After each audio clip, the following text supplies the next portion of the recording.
ಒಂದು ವಿಶಿಷ್ಟವಾದಂತಹ ವ್ಯಕ್ತಿತ್ವದ ಜೊತೆ ಮತ್ತೆ ಮಾತುಕತೆಗೆ ಸೇರುವಂತಹ ಸಮಯ. ಹೊರಟ್ಟಿ ಅವರು ಸಭಾಪತಿಯಾಗಿ ಕಂಟಿನ್ಯೂ ಆಗಲ್ವಂತೆ, ಹಾಗಂತೆ ಹೀಗಂತೆ. ನನಗೆ ಹೇಳಕ್ ಸ್ವಲ್ಪ ಇರಿಟೇಟ್ ಆಗ್ತದೆ. ಇವತ್ತಿನವರೆಗೂ ಸಭಾಪತಿ ಮೇಲೆ ಅವಿಶ್ವಾಸ ನಿರ್ಣಯವನ್ನು ಮಂಡಿಸಿದ್ದೆಲ್ಲೂ ಇಲ್ಲ. ನನ್ನ ಕಾನ್ಷಿಯಸ್ ಪ್ರಕಾರ, ನನ್ನ ಇದ್ರ ಪ್ರಕಾರ 99% ನಾ ಕರೆಕ್ಟ್ ಇದೆ. ಸದನದಲ್ಲಿ ಒಮ್ಮೆ ನಾವು ಅಲ್ಲಿ ಆರಿಸಿ ಬಂದ ನಂತರ ಆ ಸ್ಥಾನದಾಗ ಕುತ್ಕೊಂಡಾಗ 74 ಮಂದಿನೂ ಸಮಾನ ರೀತಿಯಿಂದ ನೋಡುದು ನನ್ನ ಧರ್ಮ. ಅಲ್ಲಿ ಕರ್ತವ್ಯದಲ್ಲಿ ನಾ ಎಲ್ಲಿ ಚ್ಯುತಿ ಮಾಡಿ ಅಂತ ನನಗೆ ಅನಿಸಿಲ್ಲ. ಈಗಿನ ಕಾಲ ಹೆಂಗ್ ಬಂದತ್ತಂದ್ರೆ ಅಧಿಕಾರ ಇದ್ರೆ ಮಾತ್ರ ನೀವು ಸಭಾಪತಿಯನ್ನ ಯಾಕೆ ಬದಲಾವಣೆ ಮಾಡಬೇಕು ಅನ್ನೋದು ಮೂಲ. ಬಿ ಕೆ ಹರಿಪ್ರಸಾದ್ ಅವರನ್ನು ತಂದು ಕೂರಿಸ್ಬಿಡ್ತಾರಂತೆ. ಅಸಮಾಧಾನ ಆಗಕ್ಕೆ ಪ್ರಶ್ನೆ ಇಲ್ಲ. ಯಾರನ್ನೋ ಒಬ್ಬ ತಂದು ಕೂರಿಸಿದ್ರೆ ಸಭಾಪತಿಯ ಸ್ಥಾನದಲ್ಲಿ ಕೂತ್ಕೊಂಡಾಗ ಲೂಪ್ ಹೋಲ್ಸ್ ಇದೆ, ನಾನು ಎಲ್ಲೋ ತಪ್ಪು ಮಾಡ್ತಾ ಇದ್ದೀನಿ ಅಂತ ಯಾವತ್ತೂ ಕೂಡ ತಮಗೂ ಅನ್ಸಿದ್ದೀನಿ. ನಮ್ಮ ಸದನದಲ್ಲಿ ಲಾಸ್ಟ್ ಟೈಮ್ 3 ದಿವಸ ಬರೀ ಹನಿ ಟ್ರಾಪ್ ಸಲಾಗಿ ಹೋಯ್ತು. ಅದಕ್ಕೆ ನಾನು ತಲೆ ಕೆಟ್ಟು ನಾನು ರಾಜೀನಾಮೆ ಕೊಟ್ಟು ಮನೆಗೆ ಹೋಗೋಣ ಅಂತ ಹೇಳ್ಬಿಟ್ಟೆ. ನಾನು ಮುಖ್ಯಮಂತ್ರಿಗಳನ್ನ ಬದಲಾವಣೆ ಮಾಡಬೇಕು ಅನ್ನುವಂತ ವಿಚಾರ ಬಂದಾಗ ಎಷ್ಟೊಂದು ತೀಕ್ಷ್ಣವಾಗಿ ಚರ್ಚೆಗಳಾಕವಲ್ಲ, ಅದಕ್ಕಿಂತ ಹೆಚ್ಚು ತೀಕ್ಷ್ಣ ಚರ್ಚೆಗಳು ಇದರಲ್ಲಿ ಆಗ್ಬೇಕಾಗ್ತದೆ. ನಾವು ಇಲ್ದಾಗೂ ಸಹಿತ ಇಂಥವ್ರು ಸಭಾಪತಿ ಇದ್ರಪ್ಪ, ಬಹಳ ಚೆನ್ನಾಗಿ ಕೆಲಸ ಮಾಡಿರ್ತಾರೆ, ಜನ ಮಾತಾಡ್ಬೇಕು. 1 ಕೋಟಿ ರೂಪಾಯಿ ಕೊಡ್ತೀನಿ, ನನಗೆ ಒಂದು 2 ನೆಮ್ಮದಿ ಕೊಡೋಣ, ಕೊಡ್ತೀರಿ ನೀವು? ಸುಮಾರು ನಾನು 18 ಮಂದಿ ಮುಖ್ಯಮಂತ್ರಿಗಳು, 600ರಿಂದ 800 ಮಂದಿ ಮಂತ್ರಿಗಳು ನೋಡಿ, 2800ರಿಂದ 3000 ಜನ ಶಾಸಕರು ನೋಡಿ. ಇಡೀ ಭಾರತ ದೇಶ ಇಷ್ಟು ಯಾರು ನನ್ನಷ್ಟು ಯಾರು ನೋಡಿಲ್ಲ ನಾನು.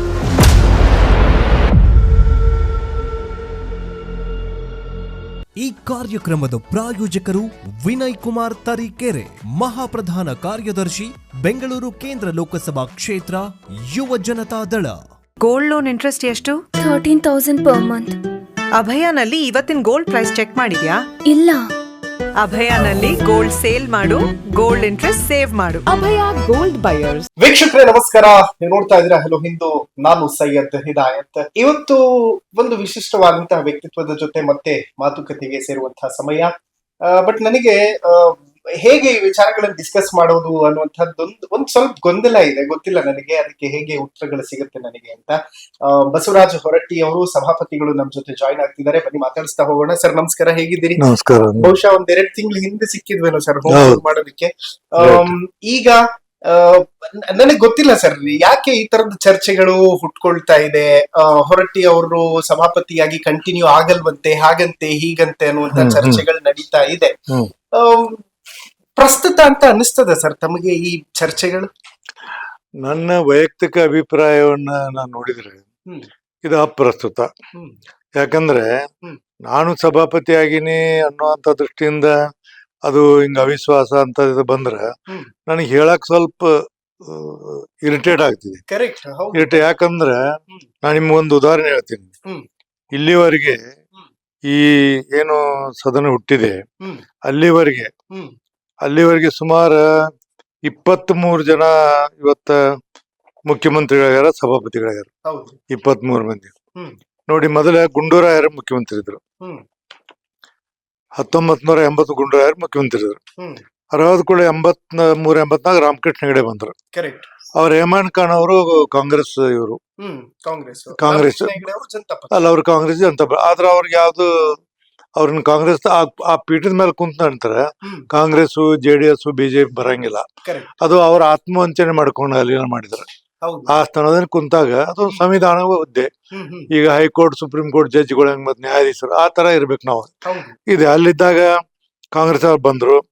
ಆಮೇಲೆ ಏನಂದ್ರೆ ರಾಮಕೃಷ್ಣ ಹೆಗಡೆ ಬಂದಾಗ ಮುಂದ ಮಂಜುನಾಥ್ ಬಂದ್ರು. ಆಮೇಲೆ ವೀರೇಂದ್ರ ಪಾಟೀಲ್ ಮುಖ್ಯಮಂತ್ರಿ ಆದ್ರು.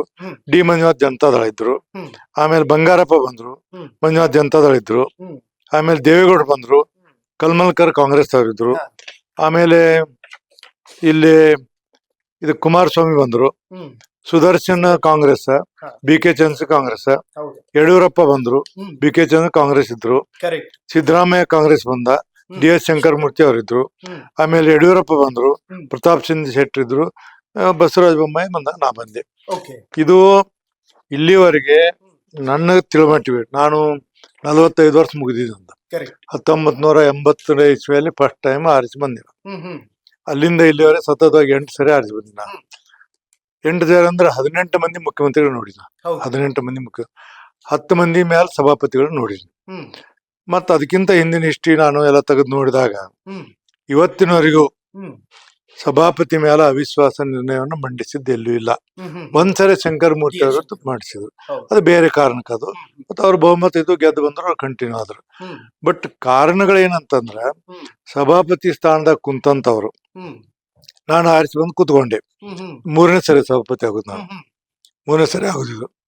ನಾ ಕುತ್ಕೊಂಡಾಗ ನಾವೇನು ಅನೌನ್ಸ್ ಮಾಡಿದ್ವಿ ಅವತ್ತ, ಈ ದಿನಾಂಕದಿಂದ ಸಭಾಪತಿ ಸ್ಥಾನದಲ್ಲಿರುವವರೆಗೆ ನಾನು ನಮ್ಮ ಪಕ್ಷದ ಪ್ರಾಥಮಿಕ ಸದಸ್ಯ ರಾಜೀನಾಮೆ ಕೊಟ್ಟಿರ್ತೇನೆ. ರಾಜೀನಾಮೆ ಕೊಟ್ಬಿಡ್ತೀವಿ ನಾವು. ಅವಾಗ ಪಕ್ಷಾತೀತವಾಗಿರ್ತೀವಿ ನಾವು. ಪಕ್ಷಾತೀತವಾಗಿದ್ದುಕೊಂಡು ಎಲ್ಲರನ್ನ ಏನು ಸಮಾನವಾಗಿ ನೋಡ್ಬೇಕು. ನಾವೇನ್ ದೇವರಲ್ಲ. ಬಟ್ ನನ್ನ ಕಾನ್ಸಿಯಸ್ ಪ್ರಕಾರ, ನನ್ನ ಇದ್ರ ಪ್ರಕಾರ 99% ನಾ ಕರೆಕ್ಟ್ ಇದೀನಿ. 1% ಏನೋ ಸಣ್ಣ ಪುಟ್ಟ ಲ್ಯಾಪ್ಸಿಸ್ ಆಗಿದ್ರೆ ಆಗಿರ್ಬೋದು, ನನಗೆ ಗೊತ್ತಿಲ್ಲ. ನನ್ನ ಇದಕ್ಕ ಒಪ್ಪಂಗಿಲ್ಲ, ಆಗಿಲ್ಲ ಅಂತೇಳಿ ನಾ ಬಂದಿದ್ದೀನಿ. ಹೀಗಾಗಿ ನನ್ನ ಇದ್ರಲ್ಲಿ ಏನಪ್ಪಾ ಅಂತಂದ್ರ ಬಂದಿದೆ. ಬಟ್ ಏನೋ ಮಾಧ್ಯಮದಲ್ಲಿ ಅಲ್ಲಿ ಇಲ್ಲಿ ಬರ್ತಾವ, ಅವ್ರು ಚರ್ಚೆ ಮಾಡ್ತಾರ. ಎದ್ರ ಸಲುವಾಗಿ ಮಾಡ್ತಾರ ಅನ್ನೋದು ನನಗೆ ಗೊತ್ತಿಲ್ಲ. ಯಾಕೆ ಮಾಡ್ತಾರ, ಕಾರಣ ಏನು? ಕಾರಣ ಎಲ್ಲ ವಿನಾಕಾರಣ. ಇದು ನಿಮ್ಗೆ ಇದ್ದದ್ದು ಹೇಳ್ಬಿಡ್ತೀನಿ. ಇದು ಸದನದಲ್ಲಿ ಒಮ್ಮೆ ನಾವು ಅಲ್ಲಿ ಆರಿಸಿ ಬಂದ ನಂತರ ಆ ಸ್ಥಾನದಾಗ ಕುತ್ಕೊಂಡಾಗ I am the custodian of the house. ನಾನು ಅಪೋಸಿಷನ್ದವ್ರನ್ನಾಗ್ಲಿ ರೂಲಿಂಗ್ದವ್ರನ್ನ ಎಲ್ಲರನ್ನೂ 74 ಮಂದಿನೂ ಸಮಾನ ರೀತಿಯಿಂದ ನೋಡುದು ನನ್ನ ಧರ್ಮ, ನನ್ನ ಕರ್ತವ್ಯ. ಅದು ಅಲ್ಲಿ ಕರ್ತವ್ಯದಲ್ಲಿ ನಾ ಎಲ್ಲಿ ಚ್ಯುತಿ ಮಾಡಿ ಅಂತ ನನಗೆ ಅನ್ಸಿಲ್ಲ. ಮತ್ ನಾನು ಅದರಲ್ಲಿ ಏನು ಹೆಚ್ಚು ಕಡಿಮೆ ಪಕ್ಷಪಾತ ಮಾಡೋದಾಗ್ಲಿ, ಒಬ್ರಿಗೆ ಏಳ್ಸಾಗ್ಲಿ, ಒಬ್ರಿಗೆ ಇಳಿಸೋದಾಗ್ಲಿ ಅಂತ ಕೆಲಸನ ಮಾಡಿಲ್ಲ, ಮಾಡೋದು ಇಲ್ಲ. ಆದ್ರೆ ನನಗೇನಾತಂದ್ರೆ ಇದು ಮಾಧ್ಯಮದಲ್ಲಿ ಬರ್ತಾವ. ಬಟ್ ಯಾರು ಇವತ್ತಿನವರೆಗೆ ಮುಖ್ಯಮಂತ್ರಿ ಆಗ್ಲಿ, ದೊಡ್ಡ ದೊಡ್ಡ ಖರ್ಗೆ ಅವರಾಗ್ಲಿ, ಮತ್ತೊಬ್ಬರಾಗ್ಲಿ, ನನಗೆ ಯಾರು ಇವತ್ತಿನವರೆಗೆ ಅಂತ ಮಾತನ್ನ ಅಂದಿಲ್ಲ, ಅಂತ ಮಾತನ್ನ ಕೇಳಿಲ್ಲ. ಮತ್ತ ಅವರು ಯಾಕಂದ್ರ ದೊಡ್ಡ ಸ್ಥಾನದಲ್ಲಿರೋರು, ಅವ್ರಿಗಿರುವಂತ ಏನು ಎಲ್ಲ ಜವಾಬ್ದಾರಿ ಇರ್ತದೆ. ಜವಾಬ್ದಾರಿ ಇದ್ದಂತ ಜನ ಯಾರು ಮಾತಾಡಲ್ಲ. ಅಲ್ಲಿಗೆ ಇಲ್ಲೇ ಕೆಲವರು ಸಹಜವಾಗಿ ಕೇಳ್ತಾರಂತ ಸುದ್ದಿ ಬಂದಿದೆ ಅವ್ರ. ಬಟ್ ಸರ್, ಕಾಂಗ್ರೆಸ್ ನಲ್ಲಿ ಈಗ ಸದ್ಯಕ್ಕೆ ಸಿಎಂ ಬದಲಾವಣೆ ಚರ್ಚೆಗಳು ನಡೀತಾ ಇದೆ. ಎಲ್ಲವನ್ನ ವಿಚಾರ ಮಾಡ್ತಾರ ಅವ್ರು. ಡಿ.ಕೆ. ಶಿವಕುಮಾರ್ ಅವ್ರನ್ನ ನೀವು ಹತ್ತರಿಂದ ನಾ ದೂರಿಂದ ನೋಡ್ತೀವಿ, ಇಂಪ್ರೆಷನ್ ಬೇರೆ ಇತ್ತು. ಹತ್ತರಿಂದ ನೋಡಿದ್ನಲ್ಲ, ನಮ್ ತಾಯಿಯವ್ರ ಕಾರ್ಯಕ್ರಮ ಕರೆದಿದ್ದು ಅವ್ರು ಅಂತ ಭಾಷಣ ಮಾಡಿದ್ ಇವತ್ತಿನವ್ರಿಗೆ ಯಾರು ಮಾಡ್ಲಿ ಅಂತ ಎಲ್ಲರೂ ಹೇಳಿದ್ರು. ಮತ್ತ ಅವರು ಇದನ್ನ ನೋಡ್ತಾರ. ಅವರು CP ಯೋಗೇಶ್ ರಾಜೀನಾಮೆ ಕೊಡುವಾಗ ನಾನು ಫೋನ್ ಮಾಡಿದ್ರು, ಅವ್ನ ರಾಜೀನಾಮೆ ಅಕ್ಸೆಪ್ಟ್ ಮಾಡಿ ಅಂತ. ಇನ್ನೊಂದ್ ಕಡೆ ಜನತಾ ಅಕ್ಸೆಪ್ಟ್ ಮಾಡ್ಬೇಡ ಅಂತಿದ್ರು. ನಾನು ಅವ್ರು it is a fundamental right of the member, ಅವ್ರ ಸ್ವ ಇಚ್ಛೆಯಿಂದ ಕೊಡ್ತಾರ, ರಾಜೀನಾಮೆ ಅಕ್ಸೆಪ್ಟ್ ಮಾಡಿದ್ವಿ. ಮಾಡಿ ಅವ್ರಿಗೆ ಒಂದು ಕ್ರೂಷಿಯಲ್ ಪೀರಿಯಡ್ ಇತ್ತು ಅವಾಗ. ನಾನು ಕಾನೂನು ಪ್ರಕಾರ ಮಾಡಿದೆ, ಯಾರು ಬಿಡೆ 30 ಯಾವ ಪಕ್ಷ ಯಾವ ರಾಜಕೀಯ ಹಿಡಿದ ಮಾಡಿದೆ ನಾನು. ಮಾಡಿದಾಗ ಅವರು ಆಮೇಲೆ ಫೋನ್ ಮಾಡಿದ್ರು, ಇಲ್ಲ ನಾವು ನಿಮ್ ಮರೆಯುದಿಲ್ಲ, ನೀವು ಇಷ್ಟು ಒಳ್ಳೆ ರೀತಿಯಿಂದ ಡಿಸಿಷನ್ ಕೊಡ್ತೀರಿ, ಒಳ್ಳೆ ಮಾಡ್ತೀರಿ. ಇವತ್ತು ಅವರು ಎಲ್ಲೂ ಅಪ್ಪಿತಪ್ಪಿ ಯಾರ ಮುಂದೆ ಇಂಥದ್ದು ಮಾತಾಡಿಲ್ಲ. ಅವ್ರು ಯಾರು ಮಾತಾಡಿಲ್ಲ. ಮುಖ್ಯಮಂತ್ರಿ ಆಗಲಿ, ಉಪಮುಖ್ಯಮಂತ್ರಿ ಆಗಲಿ, ಖರ್ಗೆ ಅವರಾಗಲಿ, ಯಾರ ಮುಂದೆ ಜವಾಬ್ದಾರಿ ಸ್ಥಾನ ಇದ್ದಂತವ್ರು ಸಭಾಪತಿ ಬಗ್ಗೆ ಮಾತಾಡಿಲ್ಲ. ಮತ್ತೆ ಡಿ.ಕೆ. ಶಿವಕುಮಾರ್ ಅಂತ ಎಲ್ಲೂ ಮಾತಾಡಿಲ್ಲ, ಎಲ್ಲೆಲ್ಲೂ ಮಾತಾಡಿಲ್ಲ ಅವರು. ಓಕೆ ಸರ್, ಬಹಳಷ್ಟು ಜನ ಏನ್ ಹೇಳ್ತಾರೆ ಅಂತಂದ್ರೆ, ಈಗ ಸಂಪುಟ ವಿಸ್ತರಣೆ ಆಗುತ್ತೆ, ವಿಸ್ತರಣೆ ಆದಂತಹ ಸಂದರ್ಭದಲ್ಲಿ ಯಾರಾದ್ರೂ ಅಸಮಾಧಾನಿತರು ಇದ್ರೆ ಅವ್ರನ್ನ ತಂದು ಕೂರಿಸ್ಬಿಡೋಣ, ಆ ಕಡೆ ಅಸಮಾಧಾನ ತಣ್ಣಗಾಗ್ಬಿಡುತ್ತೆ ಅಂತ. ನನಗೆ ಈ ಮ್ಯಾಟರ್ ನ ಕಾಂಗ್ರೆಸ್ ಅವರು ಡಿಸ್ಕಸ್ ಮಾಡಿದಾಗ ನನಗೆ ತುಂಬಾ ಸಿಲ್ಲಿ ಅಂತ ಅನಿಸ್ತು. ಯಾಕೆಂತಂದ್ರೆ ಒಬ್ಬ ಅನುಭವ ಇರುವಂತಹ ವ್ಯಕ್ತಿತ್ವವನ್ನ ಚಿಂತಕರ ಚಾವಡಿ ಕಳ್ಕೊಳ್ಳುತ್ತಲ್ಲ ಅನ್ನುವಂತಹ ಕೊರಗು ನನ್ನೆಲ್ಲೂ ಕೂಡ ಇನ್ಫ್ಯಾಕ್ಟ್ ಇದೆ. ನಿಮ್ಗೆ ಈ ತರದ ಬಾಲಿಶ ವಿಚಾರಗಳನ್ನ ಕೇಳಿದಾಗ ಸರ್ ಏನ್ ಅನ್ಸುತ್ತೆ ತಮ್ಮ ಪರ್ಸನಲಿ? ಅಸಮಾಧಾನ ಆಗಕ್ ಪ್ರಶ್ನೆ ಇಲ್ಲ. ಯಾರನ್ನೋ ಒಬ್ಬನ್ ತಂದು ಕೂಡಿಸಿದ್ರೆ ಅದು ವಿಧಾನ ಪರಿಷತ್ತು, ಚಿಂತಕರ ಚಾವಡಿ, ಮೇಲ್ಮನೆ, ಬುದ್ಧಿವಂತರ ಮನೆ. ಅಂತಲ್ಲಿ ಯಾರನ್ನೂ ಬೇಕಾದವ್ರು ತಂದು ಕುಂದರ್ಸೋದಕ್ಕೆ ಏನ್ ಕಿಮ್ಮತ್ ಇರಬೇಕಲ್ಲ. ಯಾರನ್ನೂ ತಂದು ಕುಂದರ್ಸೋದು ಅಂತ ಅಲ್ಲ. ಮತ್ ಇನ್ನೊಂದಿರೋರು 75 ಮಂದಿನೂ ಎಲ್ಲಾರು ಇದಾದವ್ರ ಒಳ್ಳೆಯವರ ಬಂದಿರ್ತಾರ, ಚುನಾವಣೆ ನಿಂತು ಬಂದಿರ್ತಾರ, ನಾಮಿನೇಟ್ ಆಗಿರ್ತಾರ, ರಾಜ್ಯಪಾಲನ ನಾಮಿನೇಟ್ ಆಗಿರ್ತಾರ. ಅಲ್ಲೆಲ್ಲ ತಿಳುವಳಿಕಿದ್ದವ್ರ, ಅಲ್ಲಿ ಯಾರೇ ಬೇಡಾದವ್ರು ಅಂತ ಪ್ರಶ್ನೆ ಬರಂಗಿಲ್ಲ. ಬಟ್ ಪ್ರಶ್ನೆ, ಮೂಲ ಪ್ರಶ್ನೆ ಏನಂದ್ರೆ ಸಭಾಪತಿಯನ್ನ ಯಾಕೆ ಬದಲಾವಣೆ ಮಾಡಬೇಕು ಅನ್ನೋದು ಮೂಲ ಪ್ರಶ್ನೆ. ಅದು ಮೂಲ ಪ್ರಶ್ನೆಗೆ ಉತ್ತರ ಯಾರ ಕಡೆ ಇಲ್ಲ. ಉತ್ತರ ಯಾರ ಕಡೆ ಯಾಕೆ ಮಾಡ್ಬೇಕು?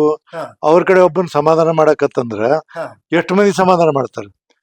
ಈಗ 140 ಮಂದಿ ಶಾಸಕರದಾರ, 140 ಮಂದಿ ಸಮಾಧಾನ ಮಾಡಕತ್ತೇನೆ? ಹಾಗಂಗಿಲ್ಲ. ಈಗ 34 ಮಂದಿ ಮಂತ್ರಿಗಳಿದಾರ, ಇನ್ನುಳಿದವ್ರ ಮಂತ್ರಿಗಳಿದಾರ ಇಲ್ಲ. ಎಲ್ಲರನ್ನೂ ಈಗ ರಾಜಕಾರಣ ಬಂದಾಗ ನಾವು 75 ಮಂದಿ ಕೌನ್ಸಿಲ್, 220 300 ಜನ ಶಾಸಕರು, 300 ಜನರನ್ನು ಎಲ್ಲೂ ಸಮಾಧಾನ ಮಾಡಕ ಬರುದಿಲ್ಲ. ಮತ್ತ ಆರಿಸಿ ಬಂದು ಶಾಸಕರಾದದ್ದು ಒಂದ್ ದೊಡ್ಡ ಸಮಾಧಾನ, ನನ್ನ ವೈಯಕ್ತಿಕ ಅಭಿಪ್ರಾಯ. ನಾ ಇಟ್ ಸರಿ ಬಂದೀನಿ, ನನಗ ಅದ್ರ ಬಗ್ಗೆ ಗೌರವ ಐತಿ. ಮತ್ತ ನಮಗೇನಪ್ಪಾ ಜನ ಆರಿಸಿ ಕಳಿಸ್ಯಾರ, ಆರಿಸಿ ಕಳಿಸ್ತವ್ರ ಗೌರವ ಕಡಿಮೆ ಮಾಡಬಾರ್ದು ಅಂತ ದಿನನಿತ್ಯ ನಾವು ಮೈತುಂಬ ಕಣ್ಣಿಟ್ಕೊಂಡ ಕೆಲಸ ಮಾಡ್ತಿರ್ತೀವಿ ನಾವು. ಹೀಗಾಗಿ ಯಾರನ್ನೋ ಒಬ್ಬರು ತಂದು ಕುಂದಿರ್ಸೋದಂತ ಅಲ್ಲ, ಅದು ವ್ಯವಸ್ಥೆ ಅಲ್ಲ. ಈಗ ಒಬ್ಬರು ಇನ್ನಿಬ್ಬರು ಏನ್ ಮಾಡ್ತೀರಿ, 4 ಮಂದಿ ಏನ್ ಮಾಡ್ತೀರಿ, ಇರ್ತಾರ ಅಲ್ಲಿ ಇರ್ತಾರ. ಬೇಕಾದಷ್ಟು ಯೋಗ್ಯ ಜನ ಅದಾರ ಇಲ್ಲಿ, ಅಲ್ಲ ಯಾರು ಸಾಮಾನ್ಯ ಜನ ಅಂತದ್ದು ಇಲ್ಲ, ಎಲ್ಲರೂ ಯೋಗ್ಯರದಾರ. ಯೋಗ್ಯರಿದ್ದಾಗ ಈ ಸದನಕ್ಕೆ ಬಂದಾರ. ಮತ್ತ ಹರಿಪ್ರಸಾದ್ ಅಂತ ಒಬ್ಬ ನುರಿತ ಮನುಷ್ಯ, ಪಾರ್ಲಿಮೆಂಟ್ ನಾಗಿದ್ದವ, ದೇಶ ನೋಡಿದವ, ಅವನ ಬಗ್ಗೆ ಎಲ್ಲ ಅವಾಗೆಲ್ಲ ಒಳಹೊರ ಎಲ್ಲ ಗೊತ್ತಿರ್ತದೆ. ಮತ್ತ ಅಂತವ್ರೆಲ್ಲ ಸಹಿತ ಒಂದು ದಿವಸ ಸದನದಲ್ಲಿ ನಮಗ ಸಣ್ಣ ಮಾತನ್ನ ಬಗ್ಗೆ ಮಾತಾಡಿಲ್ಲ. ಮತ್ ನಾನ್ 45 ವರ್ಷ ಆದದ್ದನ್ನ ಅಭಿನಂದನಾ ಇದನ್ನ ಅವರ ಮೂವ್ ಮಾಡಿದವರು, ಅವರು ಮಂಜುನಾಥ್ ಅವರು, ಇವ್ರು ಯಾರು ನಿಮ್ಮ ಮಂಜುನಾಥ್ ಭಂಡಾರಿ ಅವರು, ಅವರ ಮೂವ್ ಮಾಡಿದ್ರು. ಆಕ್ಚುಲ ಏನಂದ್ರ ರೂಲಿಂಗ್ ಪಾರ್ಟಿ ಅವರ, ಅದು ಹರಿಪ್ರಸಾದ್ ಅಂತ ಒಬ್ಬ ಮೇಯರ್ ವ್ಯಕ್ತಿತ್ವ ಇದ್ದಂತ ವ್ಯಕ್ತಿನ ನಾನು ಅಭಿನಂದನೆ ಮೂವ್ ಮಾಡಿ 5.5 ತಾಸು ಮಾತಾಡಿದ್ವಿ. ಇಡೀ ಸದನದಲ್ಲಿ ಎಲ್ಲರೂ ಮಾತಾಡ 5.5 ತಾಸು ಮಾತಾಡೋದು. 5.5 ತಾಸಿಂತ ಇಷ್ಟು ವರ್ಷ 45 ವರ್ಷ ಮುಗಿತಾರಲ್ಲ, ನಮ್ಮ ಸದನಕ್ಕೊಂದು ಗೌರವ, ಎಲ್ಲಿ ಅವ್ರ ಕಪ್ ಚುಕ್ಕಿ ಇಟ್ಕೊಂಡು ಅವರೆಲ್ಲ ಮಾತಾಡೋರು. ಅಂತದ್ ಮಾತಾಡಿದವ್ರು ಇವತ್ತು ಒಮ್ಮಿಂದೊಮ್ಮಿಗಲೇ ಇದನ್ನ ನನ್ನ ಈಗ ಅವಿಶ್ವಾಸ ಮಾಡಿ, ಅವಿಶ್ವಾಸ ನಿಮ್ ಮೇಲೆ ವಿಶ್ವಾಸ ಇಲ್ಲಪ್ಪ, ನನ್ ಮೇಲೆ ಯಾಕೆ ವಿಶ್ವಾಸ ನನಗೆ ಗೊತ್ತಾಗ್ಬೇಕಲ್ಲ, ನನಗ್ ಗೊತ್ತಾಗ್ಬೇಕಲ್ಲ. ಅದಕ್ಕೆ ಅವಿಶ್ವಾಸ ಮಂಡನೆ ಮಾಡಿದ್ರಂತ ಕುತ್ಕೊಳ್ತೀವಿ, ಕೇಳ್ತೀವಿ, ಯಾಕೆ ನಮಗಂತ ಬೇಕಲ್ಲ. ನಮಗೂ ಮನುಷ್ಯ ಸಮಾಧಾನ. ಹಂಗ ಬಿಟ್ಬಿಟ್ರೆ ಏನ್ಪಾ ನಾ ಏನ್ ಮಾಡಿದ್ನಿ, ತಪ್ಪು ಮಾಡಿದೀನಿ ಅಂತ ಅನಿಸ್ತದೆ. ಅದಕ್ಕೆ ನಾ ಏನಂತೀನಿ, ಅವಿಶ್ವಾಸ ಮಂಡನೆ ಮಾಡ್ಲಿಕ್ಕಿಲ್ಲ ಅಂತ ನನ್ನ ಅನಿಸಿಕೆ. ಇತಿಹಾಸದಲ್ಲಿ ಇಲ್ಲಿ ಮಟ್ಟ ನೋಡಿದ್ರೆ ಈ ಸ್ಟೇಜ್ನಲ್ಲಿ ನಿಮಗೆ ಬೇರೆ ಬೇರೆ ಪಕ್ಷ ಮುಖ್ಯಮಂತ್ರಿಗಳ, ಬೇರೆ ಬೇರೆ ಪಕ್ಷದವರು ಸಭಾಪತಿಗಳಿದಾರ. ಸಭಾಪತಿ ಆದ ನಂತರ ಆ ಸ್ಥಾನಕ್ಕೆ ಕುಂತವ್ರು ಯಾವಾಗ್ಲಾದ್ರೂ ಗೌರವವನ್ನು ಕಾಪಾಡ್ಕೊಂಡು ಬಂದಾರ. ಎಲ್ಲರೂ ಗೌರವವನ್ನು ಕಾಪಾಡ್ಕೊಂಡು ಬರೋದು ಧರ್ಮ ಮತ್ತು ಅವರ ಏನೋ ಅವ್ರ ಕರ್ತವ್ಯ. ಹಂಗ ಬಂದಿರ್ತೀವಿ. ಯಾರು ಕುಂತ್ರು ಏನಲ್ಲ, ಯಾರು ಕುಂತ್ರು ಆ ಸಭೆಯ ನೀತಿ ನಿಯಮಗಳನ್ನ ಬಿಟ್ಟು ಹೋಗಾಕ್ ಬರುದಿಲ್ಲ, ಮಾಡ್ಬೇಕಾಯ್ತು. ನಾನು ಇವತ್ ನಾಳೆ ಸೆಷನ್ ಐತಂದ್ರ ಇವತ್ತು ಏನೇನದಾವು, ಯಾರ್ ಕ್ವಶನ್, ಹೆಂಗ ಯಾವ ಮಂತ್ರಿ ಉತ್ತರ ಕೊಡ್ತಾರೆ, ಮಂತ್ರಿಗಳ ಉತ್ತರ ಸರಿಯಾಗಿ ಉತ್ತರ ಕೊಡೋ ಕಲೀರಿ ಅಂತ ಹೇಳ್ತೀನಿ. ನಾನು ಸೀನಿಯರ್ ಇರ್ತೀನಿ, ಅವ್ರಿಗೆ ಹೇಳುವಂತ ಹಕ್ಕು ಇರ್ತಿದೆ. ಕರ್ದು ಹೇಳ್ತೀನಿ ಅವ್ರಿಗೆ, ನೋಡ್ರಿ ಹಿಂಗ್ ಮಾಡಿದ್ರಿ, ಹಿಂಗ್ ತಪ್ಪು ಮಾಡಿದ್ರಿ, ಪ್ರಶ್ನೆ ಕೇಳಿದಾಗ ನೀವು ಇತಿಹಾಸ ಹೇಳಿದ್ರಿ, ಹೇಳ್ಬಾರ್ದು, ಹಿಂಗೆಲ್ಲ ನಾನು ಗೈಡ್ ಮಾಡ್ ಖುಷಿ ಪಡ್ತಾರ ಅವ್ರು, ಖುಷಿ ಪಡ್ತಾರ ಅವ್ರು ನನ್ನ ಮೇಲೆ. ಎಲ್ಲ ಸರ್ ಹೌದ್ರಿ, ನೀವು ಹೇಳೋದು ಕರೆಕ್ಟ್ ಐತಿ, ನಾವು ಪ್ರಾಂಪ್ಟ್ ಆಗಿ ಉತ್ತರ ಕೊಡ್ಬೇಕು, ನಾವೇನು ಹಿಂದಿನ ಹೇಳಕ್ ಹೋದೆ, ಹೌದು ಅಂತಾರ. ಈ ಸ್ಥಿತಿಯಲ್ಲಿ ನನಗ ಅದ ಪ್ರಸ್ತುತ ಅಂತ ಅನಿಸ್ತದೆ. ಸರ್, ಮತ್ತೊಂದು ವಿಚಾರ ತುಂಬಾ ಬಲವಾಗಿ ಕೇಳಿ ಬರ್ತಾ ಇರುವಂತದ್ದು, ಬಿ ಕೆ ಹರಿಪ್ರಸಾದ್ ಅವರನ್ನು ತಂದು ಕೂರಿಸ್ಬಿಡ್ತಾರಂತೆ, ಹಾಗಂತೆ ಹೀಗಂತೆ ಅನ್ನುವಂತ ಮ್ಯಾಟರ್ ಇದೆ. ಮತ್ತೊಂದು ಕಡೆ ಕಾಂಗ್ರೆಸ್ನ ವಿರುದ್ಧ ವಿಪಕ್ಷಗಳು ಏನೇ ಟೀಕೆ ಟಿಪ್ಪಣಿಗಳು ಮಾಡಿದಾಗ ಅದನ್ನ ತುಂಬಾ ಚೆನ್ನಾಗಿ ಡಿಫೆಂಡ್ ಮಾಡ್ಕೊಳ್ಳೋದು ಬಿ ಕೆ ಹರಿಪ್ರಸಾದ್. ಪಕ್ಷದ ಪರವಾಗಿ ಧ್ವನಿ ಎತ್ತುವಂತ ಕೆಲಸ ಮಾಡ್ತಾರೆ ಅವರು. ಮತ್ತೆ ಸಂತೋಷ್ ಲಾಡ್ ಅವರು, ಇವರು ಬಿಟ್ರೆ ತುಂಬಾ ಜನ ಇಲ್ಲ ಅಲ್ಲೂ ಕೂಡ. ಅಂದ್ರೆ ಒಂದು ಪಕ್ಷದ ಪರ ನಿಲುವು ಇರುವಂತಹ ವ್ಯಕ್ತಿ ಮತ್ತು ತನ್ನ ಪಕ್ಷದ ವಿಚಾರದಲ್ಲಿ ಪಕ್ಷವನ್ನ ಸಮರ್ಥಿಸಿಕೊಳ್ಳುವಂತಹ ವ್ಯಕ್ತಿ ಸ್ಪೀಕರ್ ಸ್ಥಾನಕ್ಕೆ ಬಂದಿದ ತಕ್ಷಣ ತುಂಬಾ ಕಷ್ಟ ಆಗ್ಬಹುದಲ್ಲ ಸರ್ ಅವ್ರಿಗೂ ಕೂಡ? ಯಾಕೆಂತಂದ್ರೆ ಪಕ್ಷಾತೀತವಾಗಿ ಇರ್ಬೇಕಾಗ್ತದೆ. ಹರಿಪ್ರಸಾದ್ ಅವರು ಕ್ಯಾಬಿನೆಟ್ ಸ್ಥಾನನೇ ನನಗ್ ಬೇಕು, ನಾನ್ ಸ್ಪೀಕರ್ ಆಗೋದಕ್ಕೆ ಸುತಾರಾಮ್ ರೆಡಿ ಇಲ್ಲ ಅಂತ ಅವರು ಕೂಡ ಹೇಳ್ತಾರೆ. ನನ್ನ ವೈಯಕ್ತಿಕ ಅಭಿಪ್ರಾಯ ಬಗ್ಗೆ ಅವ್ರ ಬಗ್ಗೆ ಹೇಳ್ತೀನಿ, ಅವ್ರ ಅಂತದನ್ನ ಮಾಡೋದಿಲ್ಲ. ಕರೆಕ್ಟ್. ನಾನ್ 100ಕ್ಕೆ 100 ಹೇಳ್ತೀನಿ. ನನ್ನ ಇಳಿಸಿ ಅವ್ರ ಕುಂದ್ರಕ್ ಸಾಧ್ಯನೇ ಇಲ್ಲ, ಅವ್ರ ಮನಸ್ಸ ಒಪ್ಪುದಿಲ್ಲ, ಮತ್ತ ಆ ಮನುಷ್ಯ ಮಾಡಕ್ ಸಾಧ್ಯನೂ ಇಲ್ಲ. ಆ ಮನುಷ್ಯ ಅಂತದ್ ಮಾಡಕ್ತಿಲ್ಲ. ಮತ್ತ ಅವ್ರ ಯೋಗ್ಯತೆ ಐತಿ, ಅವ್ರ ಐತಿ, ಅವ್ರ ಸರ್ಕಾರಕ್ಕೆ ಬಿಡುದು, ಅವ್ರ ಪಕ್ಷಕ್ಕೆ ಬಿಡುದು. ಅಂತವ್ರೆಲ್ಲ ಮಂತ್ರಿಗಳಾಗಿದ್ರೆ ಒಳ್ಳೇದ್ ಜನರಿಗೆ ಒಳ್ಳೇದ್ ಮಾಡ್ತಿರ್ತಾರೆ, ಅದು ಬೇರೆ ವಿಷಯ, ನಮ್ಮ ಅವರ ವೈಯಕ್ತಿಕ. ಆದ್ರೆ ಹರಿಪ್ರಸಾದ್ ಅಂತ ಒಬ್ಬ ವ್ಯಕ್ತಿ ನಾನು ಹತ್ತಿರದಿಂದ ನೋಡಿನಿ. ಅವರು ಇಡೀ ಭಾರತ ದೇಶದಲ್ಲೇ ಅವ್ರು ಗೊತ್ತಿದ್ದಾರೆ. ಪಾರ್ಲಿಮೆಂಟ್ ಮೆಂಬರ್ ಆಗಿದ್ರು, ಅಲ್ಲೆಲ್ಲ ಕಡೆ ದೊಡ್ಡ ದೊಡ್ಡ ಸ್ಥಾನದಾಗಿದ್ರು. ಈ ದೇಶದ ಎಲ್ಲಾ ಭಾಗಗಳಲ್ಲಿ ಅವ್ರು ಅಡ್ಡಾಡ್ಯಾರ. ಅಂತವ್ರು ಬಂದು ಬಸವರಾಜ ಹೊರಟ್ಟಿ ಅವ್ರ ಬಗ್ಗೆ ಅಭಿಮಾನ ಇಟ್ಕೊಂಡವ್ ನಾನು ಅಂತವ್ರನ್ನ ಇಳಿಸ್ಬೇಕಾದ್ರು ಅವ್ರ ಕಡೆ ಇಲ್ಲ ಅಂತ ನನ್ನ ವೈಯಕ್ತಿಕವಾದ ಅಭಿಪ್ರಾಯ, ನನ್ನ ಸ್ಪಷ್ಟ ಅಭಿಪ್ರಾಯ ಅವ್ರ ಬಗ್ಗೆ. ಹರಿಪ್ರಸಾದ್ರ ಬಗ್ಗೆ ಹೇಳೋದಂದ್ರೆ ನಾನು ಅಗದಿ ಏನಾರ ನಮ್ ಕ್ರೂಷಲ್ ಟೈಮ್ ಬಂದಾಗ ಅವ್ರಿಗೆ ಫೋನ್ ಮಾಡಿ ಕೇಳ್ತೀನಿ, ಇದು ಹೆಂಗ್ ಮಾಡ್ಬೇಕು, ಇದು ಹೆಂಗ್ ಮಾಡ್ಬೇಕು, ನನ್ನ ಒಪಿನಿಯನ್ ಹಿಂಗ್ ಐತಿ, ನಿಮ್ದು ಏನೈತಿ, ಏನ್ ಸರ್ ನಿಮ್ಮಷ್ಟು ನಮ್ಗೆ ಬುದ್ಧಿ ಐತಿ ನೀವು ಹಂಗ ಜೋಕ್ ಮಾಡ್ತಿರ್ತಾರ. ಜೋಕ್ ಮಾಡಿಲ್ಲ, ನೀವು ಮಾಡೋದು ಕರೆಕ್ಟ್ ಆದ್ರೂ ಕೇಳಬೇಕು. ಕೇಳಿದಾಗ ನಮ್ಗೆ ಹೇಳ್ತಾರೆ. ಈಗ ನಾನು ಬೇರೆ ಬೇರೆ ಮಾರ್ಗದಲ್ಲಿ ತಗೊಳ್ತೀನಿ. ಈಗ ಚಲವಾದಿ ನಾರಾಯಣ ಸ್ವಾಮಿ ಅದರ opposition leader, most decent opposition leader, ಭಾರಿ ಡಿಸೆಂಟ್ ಮನುಷ್ಯ, ಎಲ್ಲಿ ಅಡ್ಡ ತಿಡ್ಡ ಮಾತಾಡೋದಿಲ್ಲ, ಎಲ್ಲದಕ್ಕೂ ವಿರೋಧ ಮಾಡಂಗಿಲ್ಲ, ಸಿಚುವೇಶನ್ ನೋಡ್ತಾರ. ಹಂಗ ಒಳ್ಳೊಳ್ಳೆಯವ್ರ ಜನ ಅದಾರ ಅಲ್ಲೆಲ್ಲ, ಬೇಕಾದಷ್ಟು ಮಂದಿ ಅದಾರ ಅಲ್ಲಿ, ನಾನ್ ನೋಡಿದೀನಿ. ಹೀಗಾಗಿ ಯಾರನ್ನು ನಾನು ಈ 2-3-4 ಮಂದಿ ಹೆಣ್ಮಕ್ಳು ಅದಾರ ಲೇಡೀಸ್ MLCಗಳು, ಅವರು ಸಹಿತ ಬಹಳ ಪ್ರತಿಭಾನ್ವಿತ ವ್ಯಕ್ತಿಗಳು. ಅವರು ಎಲ್ಲ ಸ್ಟಡಿ ಮಾಡ್ಕೊಂಡ್ ಬರ್ತಾರ, ಮತ್ ಕೈ ಎತ್ತಿದಾಗ ನಾ ಕೊಟ್ಟಾಗ ಮಾತಾಡ್ತಾರ.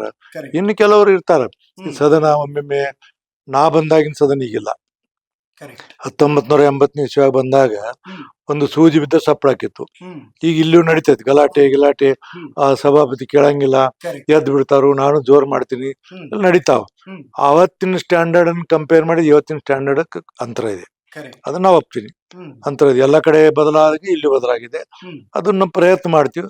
ಮತ್ ನಾವು ಮೀಟಿಂಗ್ ಇದು ಸಭೆ ಶುರು ಆಗಿದ್ ಮೊದಲ ಲೀಡರ್ ಆಫ್ ದಿ ಅಪೋಸಿಷನ್, ಸಭಾನಾಯಕರು, ಚೀಫ್ ವಿಪ್ ಅವರು ಮತ್ತು JDS ಲೀಡರ್ ಅವ್ರನ್ನ ಕರೆದು ಮೀಟಿಂಗ್ ಮಾಡಿ ಈ ರೀತಿ ಇವತ್ತ ಮೀಟಿಂಗ್ ಮಾಡಿಲ್ಲ. 8ನೇ ತಾರೀಕಿನ ಸಮಾವೇಶವನ್ನು ಹೆಂಗ್ ಮಾಡ್ಬೇಕಂತೇಳಿ ಲೀಡರ್ ಆಫ್ ದಿ ಅಪೋಸಿಷನ್, ಸಭಾನಾಯಕರು ಬೋಸರಾಜ್ ಅವರು ಕರೆದು ಅವ್ರನ್ನೆಲ್ಲ ಮಾತಾಡಿ ಎಲ್ಲರ ಸಹಕಾರ ತಗೊಂಡು ಸದನ ನಡೆಸಿದ್ರು. ಮತ್ ನಾ ಸದನ ನಡೆಸೋದ್ರಿಂದ ಯಾರ್ಯಾರಿಗೂ ಒಬ್ಬೊಬ್ಬರಿಗೂ 74 ಮಂದಿ ನಾನು ಬಿಟ್ರೆ ಒಬ್ಬರಿಗೂ ನನ್ನ ಬಗ್ಗೆ ಅಪಸ್ವರ ಇಲ್ಲ. ಇದನ್ನ ನಾನು ಬಹಳ ಆತ್ಮದಿಂದ ಹೇಳ್ಬಹುದು. ಇಷ್ಟನ್ನ ಹೇಳ್ತೀನಿ. ಈ ನಂಬರ್ ಗೇಮ್ ಏನ್ ಸರ್? ಕಾಂಗ್ರೆಸ್ 37 ಇದೆ, ಬಿಜೆಪಿ ಮತ್ತೆ JDS ಸೇರ್ಕೊಂಡ್ರೆ 36 ಆಗುತ್ತೆ. ಇಲ್ಲ 37 ಒಂದು ಇಂಡಿಪೆಂಡೆಂಟ್ ಸೇರಿ 37 ಅದಾವು. ನಾನು ಹಿಡಿದು 37 ಅದಾವು. ಹಂಗೆ ಇದ್ರೆ ಅದು 36, 37. ನಾನು ಹಿಡಿದ್ರೆ 36, 36. ಒಬ್ರು ಜಾರಕಿಹೊಳಿ ಅಣ್ಣವ್ರು ಇಂಡಿಪೆಂಡೆಂಟ್ ಅದಾರ, ಒಬ್ರು ಅದಾರ. ಬಟ್ ಈ ಪ್ರಶ್ನೆಯಲ್ಲಿ ಬರ್ತೈತಿ, ಅವಿಶ್ವಾಸ ಮಂಡನೆ ಮಾಡಿದಾಗ ಬರ್ತೈತಿ ಇದು. ಅವಿಶ್ವಾಸ ಮಂಡನೆ ಮಾಡಕ್ ಬಲವಾದಂತ ಕಾರಣಗಳು ಬೇಕಲ್ಲ ಅಂತ ನನ್ನ ಅನಿಸಿಕೆ. ಈಗ ಪಕ್ಷಪಾತ ಮಾಡಿದ್ರೆ, ಜಾತಿ ಮಾಡಿದ್ರೆ, ಅಥವಾ ಸರ್ಕಾರಕ್ಕಾಗ್ಲಿ ಎಂಬ್ರೇಸ್ಮೆಂಟ್ ತಂದಾಗಲಿ, ಅಥವಾ ವಿರೋಧ ಪಕ್ಷ ಅವ್ರು ನಿಗ್ಲೆಕ್ಟ್ ಮಾಡಿದಾಗಲಿ, ಇಂಥವ್ ಏನಾರ ಘಟನೆಗಳಾದಾಗ ಅವಾಗ ಏನಂದ್ರೆ ಜನ ಇದನ್ನ ಇಲ್ಲ ನಮ್ಗೆಲ್ಲ ಇವ್ರ ಬಗ್ಗೆ ಸರಿ ಇದಿಲ್ಲ, ಇವ್ರನ್ನ ಕುಂದರ್ಸು ಉಪಯೋಗ ತಿಳ್ತಾರ. ಈಗ ನೀವು ಇಂಡಿವಿಜುವಲ್ ಒಪಿನಿಯನ್ ತಗೋರಿ, 74 ಮಂದಿ ನನ್ನ ಪರವಾಗಿ ಹೇಳ್ತಾರ ಪಕ್ಷಾತೀತವಾಗಿ. ನನಗಷ್ಟು ನಂಬಿಕೆ ಇದೆ. ಆ ತರ ನಾನ್ ನಡ್ಕೊಂಡ್ ಬಂದಿನಿ, ಅವ್ರು ನಡ್ಕೊಂಡ್ ಬಂದಾರ. ಅಂದ್ರೆ ಸರ್, ಒಬ್ರು ಸ್ಪೀಕರ್ ಅವ್ರನ್ನ ಅವಿಶ್ವಾಸ ನಿರ್ಣಯ ಮಂಡಿಸುವಂತದ್ದು ಅಷ್ಟು ಸುಲಭನ ಸರ್? ಅದಕ್ಕೆ ಅಂತ ಒಂದು ಐತೆ, ರೂಲ್ ಇದೆ. ಅದಕ್ಕೆ 10 ಮಂದಿ ನೋಟಿಸ್ ಕೊಡಬೇಕು, ಅದನ್ನ 14 ದಿವಸ ಆಗಾವ್ ಕೊಡ್ಬೇಕು ಸದನದಾಗ. ಕೊಟ್ಟ ನಂತರ ಸಭಾಪತಿ ಇದ್ದಂತವ ಅದನ್ನ ಡಿಸೈಡ್ ಮಾಡಿ 5 ದಿವಸದೊಳಗೆ ಒಂದು ಡೇಟ್ ಫಿಕ್ಸ್ ಮಾಡ್ಬೇಕು. 5 ದಿವಸ, 14 ದಿವಸ ಆದ ನಂತರ 5 ದಿವಸಕ್ಕ ಟೈಮ್ ಇರ್ತದೆ. 5 ದಿವಸದೊಳಗೆ ಏನ್ ಮಾಡ್ಬೇಕಂದ್ರ ಒಂದು ಡೇಟ್ ಅನ್ನು ನಿರ್ಣಯ ಮಾಡ್ಬೇಕು. ಮುಂದೆ ಇಂಥ ತಾರೀಕಿಂದ ಈ ಚರ್ಚೆ ತಗೋತೇಳಿ 20ನೇ ತಾರೀಕು ತಗೋಬಹುದು, 25 ತಗೋಬಹುದು, 30 ತಗೋಬಹುದು. ಅದು ಇಟ್ ಇಸ್ ಏನಂದ್ರ ಪ್ರೈವೇಟ್ ಪವರ್ ಆಫ್ ದಿ ಸಭಾಪತಿ. ಅವತ್ತು ಒಂದು ಡೇಟ್ ಫಿಕ್ಸ್ ಮಾಡಿದಾಗ ಕೇಳ್ತಾರ 10 ಮಂದಿ ಅದ್ ನಿಂತ, ಹೌದು ನಾವು ಅವಿಶ್ವಾಸ ಮಂಡನೆ ಮಾಡಿ ಅಂತ ಅವ್ರು ಹೇಳ್ಬೇಕು. ಆಮೇಲೆ ಚರ್ಚೆ ಮಾಡ್ಬೇಕು. ಅಂದ್ರೆ ಕನಿಷ್ಠ 10 ಮಂದಿ ಕೊಡಬೇಕು. ಯಾರಾದ್ರೂ ಕೊಟ್ಟಿದಾರಂತ? ಇಲ್ಲ. ಮತ್ ಯಾಕೆ ಸರ್ ಇದ್ದಕ್ಕಿದ್ದಂಗೆ ಇಲ್ಲ, ನನಗೆ ಗೊತ್ತೇ ಇಲ್ಲ ಎಲ್ಲಿ ನಾ ಏನಂತೀನಿ. ಇವತ್ತಿನವರೆಗೂ ನನಗೆ ಎಲ್ಲಾರು ಕುಡ್ಯಾರ, ಮುಖ್ಯಮಂತ್ರಿ ಕುಡ್ಯಾರ, ಖರ್ಗೆ ಅವ್ರು ಕುಡ್ಯಾರ, ಸಭಾನಾಯಕರು ಕುಡ್ಯಾರ, ಎಲ್ಲಾರು ಕುಡ್ಯಾರ. ಯಾರು ಇದ್ರ ಬಗ್ಗೆ ಮಾತನಾಡೇ ಇಲ್ಲ. ಇವತ್ತು ಒಬ್ಬೊಬ್ಬರು ಇದ್ರ ಬಗ್ಗೆ ಮಾತನಾಡ. ಉಪಮುಖ್ಯಮಂತ್ರಿ ಕೂಡ ಮೀಟಿಂಗ್ ಫಂಕ್ಷನ್ ಮಾಡ್ತೀವಿ, ಎಲ್ಲೋ ಅವರು ತಪ್ಪಿ ಸಹಿತ ಇದ್ರ ಬಗ್ಗೆ ಮಾತಾಡಲಿಲ್ಲ. ಏನಾರ ಉಪಮುಖ್ಯಮಂತ್ರಿ ನಾವು ತಿಳ್ಕೊಂಡಂಗಿಲ್ಲ, ಬಹಳ ಬುದ್ಧಿವಂತಿಕೆ, ಬಹಳ ವಿಚಾರವಂತಿಕೆ, ತಿಳುವಳಿಕೆ, ಏನ್ ಆಕೈತಿ ಫ್ಯೂಚರ್ ಅನ್ನೋದು ಬಹಳ ವಿಚಾರ ಮಾಡ್ತಾರೆ. ಎಲ್ಲರಿಗಿಂತ ಹೆಚ್ಚು ವಿಚಾರ ಮಾಡೋವ್ರೆ ಯಾರು ನಮ್ಮ ಉಪಮುಖ್ಯಮಂತ್ರಿ DKC ಅವರೇ ಮಾಡೋರು. ನೀವು ಪ್ರಯತ್ನ ಏನಾದ್ರು ಮಾಡಿದ್ರ ಸರ್ ಈ ತರದ ಚರ್ಚೆಗಳು? ನಾ ಯಾರಿಗೂ ಪರಿಚಯ ಮಾಡಿಲ್ಲ. ಬಟ್ ಸಮಸ್ಯೆ ಬಂದೇ ಇಲ್ಲಲ್ಲ. ಪ್ರಶ್ನೆ ಉದ್ಭವ ಆದಾಗ ಮಾಡ್ಬೇಕಲ್ಲ, ಉದ್ಭವ ಆಗಿಲ್ಲ ಇನ್ನ. ಪ್ರಶ್ನೆ ಉದ್ಭವ ಆಗ್ಬೇಕಾ? ಉದ್ಭವ ಆಗಿಲ್ಲ. ಬಟ್ ಈ ತರದ್ ಗೊಂದಲಗಳ ಸೃಷ್ಟಿಯಾದಾಗ ಸಹಜವಾಗಿ ಮಾತಾಡ್ತೀರಿ ಅಂತ, ಮಾತಾಡ್ಬೇಕಾಗತ್ತೆ ಅಂತ. ಅದು ನಾನು ಒಂದ್ ಹೇಳ್ತೀನಿ ನಿಮಗೆ. 45 ವರ್ಷದಿಂದ ನಾ ಇಲ್ಲೇ ಇದೀನಿ. 18 ಮಂದಿ ಮುಖ್ಯಮಂತ್ರಿಗಳು ನೋಡಿ, ಸುಮಾರು 12-14 ಮಂದಿ ಸಭಾಪತಿಗಳು ನೋಡಿ. ಬಸವರಾಜೇಶ್ವರಿ ಸಭಾಪತಿದ ಬಂದಿ ನಾನು 80ರಾಗ. ಇಷ್ಟೆಲ್ಲಾ ಸಭಾಪತಿಗಳು ಕೆಲಸ ಮಾಡೋದನ್ನ ನೋಡಿನಿ, ಮತ್ ಮಂತ್ರಿಗಳನ್ನ ನೋಡಿನಿ, ಎಲ್ಲರ ಮನಸ್ಸನ್ನು ನೋಡಿನಿ. ಬಟ್ ಈ ಪ್ರಶ್ನೆ ಯಾಕೆ ಎಲ್ಲಿ ಉದ್ಭವ ಆಗೈತೆ ನನಗೂ ಗೊತ್ತಿಲ್ಲ. ಇದು ಯಾಕೆ ಉದ್ಭವ ಆಯ್ತು, ಎದುರು ಸಲ ಚರ್ಚೆ ಬಂತು, ಒಂದೆಲ್ಲ ಒಂದು ಪೇಪರ್ ಬರೆದ್ರು, ಯಾವ್ದೊಂದು ಟಿವಿ ಒಳಗ ಮಾತಾಡಿದ್ರು, ಹಿಂಗಾಗ್ಬಹುದು ಅಂತ ಊಹೆ ಮಾಡಿ ಮಾತಾಡಿದ್ರು. ಬಟ್ ಸರ್ಕಾರ ಆಗ್ಲಿ ಯಾರಾಗ್ಲಿ ಇದ್ರ ಬಗ್ಗೆ ಇಲ್ಲಿವರೆಗೆ ಎಲ್ಲೂ ಪ್ರಸ್ತಾಪ ಬಂದಿಲ್ಲ. ಇದನ್ನ ಮಾತ್ರ ನಾನು ಹೇಳ್ಬೋದು. Correct sir. ಜುಲೈವರೆಗೂ ತಮ್ದು ಕೂಡ ಅವಧಿ ಇದೆ, 2028 ಹೌದು. ನಿಮಗೆ ಪರ್ಸನಲಿ ಸರ್, ಯಾವತ್ತೂ ಕೂಡ ಆ ಸಭಾಪತಿಯ ಸ್ಥಾನದಲ್ಲಿ ಕೂತ್ಕೊಂಡಾಗ ನನ್ನ ಕೆಲಸದಲ್ಲಿ ನಂದು ಇದು ಲೂಪ್ ಹೋಲ್ಸ್ ಇದೆ, ನಾನು ಎಲ್ಲೋ ತಪ್ಪು ಮಾಡ್ತಾ ಇದ್ದೀನಿ ಅಂತ ಯಾವತ್ತೂ ಕೂಡ ತಮಗೂ ಅನ್ಸಿದ್ದಿಲ್ಲ?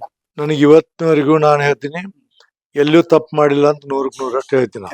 ಇನ್ನೊಂದು ನಿಮ್ಗೆ ಹೇಳ್ಬಿಡ್ತೀನಿ, 1992 ಇಸ್ವಿಯಿಂದ ರಾತ್ರಿ ನಾನು ಮಲಕು ಮುಂದ 5 ನಿಮಿಷ ವಿಚಾರ ಮಾಡ್ತೀನಿ.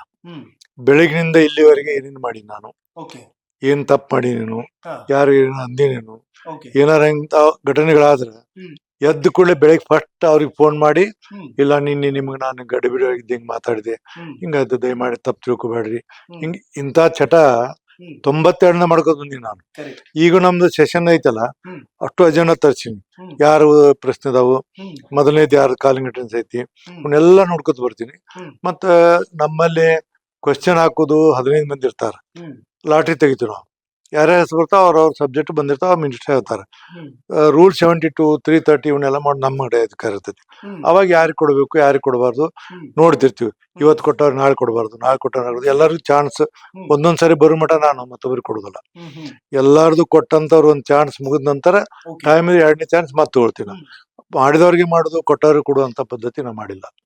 ಅದನ್ನ ನಾನು ಮೈ ತುಂಬಾ ನೆನ್ಪಿಟ್ಕೊಂಡಿರ್ತೀನಿ. ಮತ್ತೆ ರಾತ್ರಿ ಬಂದ ಅಜೆಂಡಾ ನೋಡಿ ವಿಚಾರ ಮಾಡಿ ಮಲ್ಕೊಂಡು ಬೆಳಗ್ಗೆ ಎದ್ದು ಮತ್ತೆ ಟಿಕ್ ಮಾಡ್ಕೊಂಡು ಹೋಗ್ತೀನಿ. ನಾನು ಕ್ವಶನ್ ಹಾಕಿದವರು ಮಂತ್ರಿಗಳಿಗಿಂತ ಹೆಚ್ಚು ಸ್ಟಡಿ ಮಾಡ್ಕೊಂಡು ಹೋಗ್ತೀನಿ ನಾನು. ಕರೆಕ್ಟ್. ಇನ್ಫ್ಯಾಕ್ಟ್ ನನಗೆ ಸರ್, ನಾ ಶಿವಮೊಗ್ಗಕ್ಕೆ ಹೋಗಿದ್ದೆ, ಧನಂಜಯ್ ಸರ್ಜಿ ಅವರಾಗ್ಲಿ ಅಥವಾ ಬಿಲ್ಕಿಸ್ ಬಾನು ಅವರಾಗ್ಲಿ, ಅವರೆಲ್ಲರೂ ಹೇಳ್ತಿದ್ರು ನಮಗೆ ಹೊರಟ್ಟಿ ಸಾಹೇಬ್ರು ಆ ಸ್ಥಾನದಲ್ಲಿದ್ದಾರೆ ಮತ್ತು ಹೊಸಬ್ರಿಗೆ ತುಂಬಾ ಚೆನ್ನಾಗಿ ಅವಕಾಶ ಕೊಡ್ತಾರೆ. ಆಮೇಲೆ ಅವರು ಸದನವನ್ನ ಅರ್ಥ ಮಾಡಿಕೊಳ್ಳುವಂತಹ ರೀತಿ ಮತ್ತು ನಮ್ಮನ್ನ ಅರ್ಥೈಸುವಂತಹ ರೀತಿ ಇದೆಯಲ್ಲ, ಅದು ಯಾರಿಂದಲೂ ಕೂಡ ಮಾಡೋದಕ್ಕೆ ಸಾಧ್ಯ ಇಲ್ಲ ಅನ್ನುವಂಥದ್ದು. ಇನ್ಫ್ಯಾಕ್ಟ್ ಬುಕ್ ಏನೋ ಬರೆಯಕ್ಕೆ ಹೇಳಿದ್ರಂತಲ್ಲ ಸರ್ ಧನಂಜಯ್ ಸರ್ಜಿ ಅವ್ರಿಗೆ, ಮಕ್ಕಳ ವಿಚಾರವಾಗಿ ಬರಿ ಅಂತ ಹೇಳಿದ್ರು. ನಾನು ಇನ್ನೊಂದು ಹೇಳ್ಬಿಡ್ತೀನಿ, ನಾನೇನ್ ಮಾಡ್ತೀನಿ ಅಂದ್ರೆ ಎಲ್ಲಾರನು ನೋಡ್ತಿರ್ತೀನಿ ಕುತ್ಕೊಂಡಾಗ, ಎಲ್ಲಾರನು ಅಬ್ಸರ್ವ್ ಮಾಡ್ತಿರ್ತೀನಿ. ಅಬ್ಸರ್ವ್ ಮಾಡುವಾಗ ಅವ್ರು ಏನ್ ಮಾಡ್ತಾರೆ ಎಂತ ಮಾಡ್ತಾರೆ ಎಲ್ಲ ನೋಡ್ಕೊತಿರ್ತೀನಿ. ನೋಡ್ಕೊಂಡು ಅಂತ ಏನ ಗಲಾಟೆ ಅಥವಾ ಬಾಯ್ ಮಾಡ್ತಾರೆ ಹೇಳ್ತೀನಿ, ಇಲ್ಲಿ ಡಿಸ್ಟರ್ಬ್ ಆಕತಿ, ನಿಮ್ ಜಾಗದಾಗ ಕೂತ್ಕೊಳ್ಳಿ ಅಂತ ಹೇಳ್ತೀನಿ. ಅದು ಒಂದು. ಎರಡನೇದು ಏನಂದ್ರ, ಎಲ್ಲಾ ಲಿಸ್ಟ್ ಇರ್ತದ ನನ್ನ ಕಡೆ, ಮುಂದ್ ಲಿಸ್ಟ್ ಇರ್ತೈತಿ.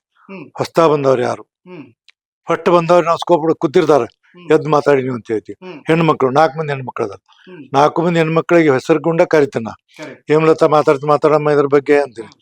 ಅವ್ರು ಮಾತಾಡ್ತಾರೆ. ಭಾರತಿ ಶೆಟ್ಟಿ ಮಾತಾಡ್ತೀರಿ ಕೈ ಎತ್ತಿರ್ತಾರೆ, ಅವ್ರಿಗೆ ಕೊಡ್ತೀನಿ. ಹೊಸಬರು ಬಂದವ್ರಿಗೆ ಅವ್ರ ಚೀಟಿ ಕಳಿಸ್ತೀನಿ, ನಿಮ್ ಮಾತಾಡಿ. ಯಾಕಂದ್ರೆ ಒಮ್ಮಿಗೆ ಎದ್ದು ಹಾಕೊಡಬಾರ್ದು. ಮಣ್ಣ ಬಾದರ್ಲಿ ಒಬ್ಬರು ಇದ್ ಬಸವರಾಜ್ ಬರ್ಲಿ, ಅವ್ರು ಕರೆದ್ ಬಿಟ್ಟೆ, ಅವ ಹೆಸರ ಕೊಟ್ಟಿದ್ದಿಲ್ಲ, ಮತ್ ಚೀಟಿ ಕೊಟ್ಟು ಕಳ್ಸಿನ, ನೀನು ಮಾತಾಡ್ಲಿ ಅಂತ ಕೊಟ್ಟೆ, ಪ್ರಿಪೇರ್ ಆಗಿಲ್ಲ, ನೆಕ್ಸ್ಟ್ ಪ್ರಿಪೇರ್ ಆಗಿ ಬರ್ರಿ ಮಾತಾಡಿ ಅಂತ ಹೇಳಿ.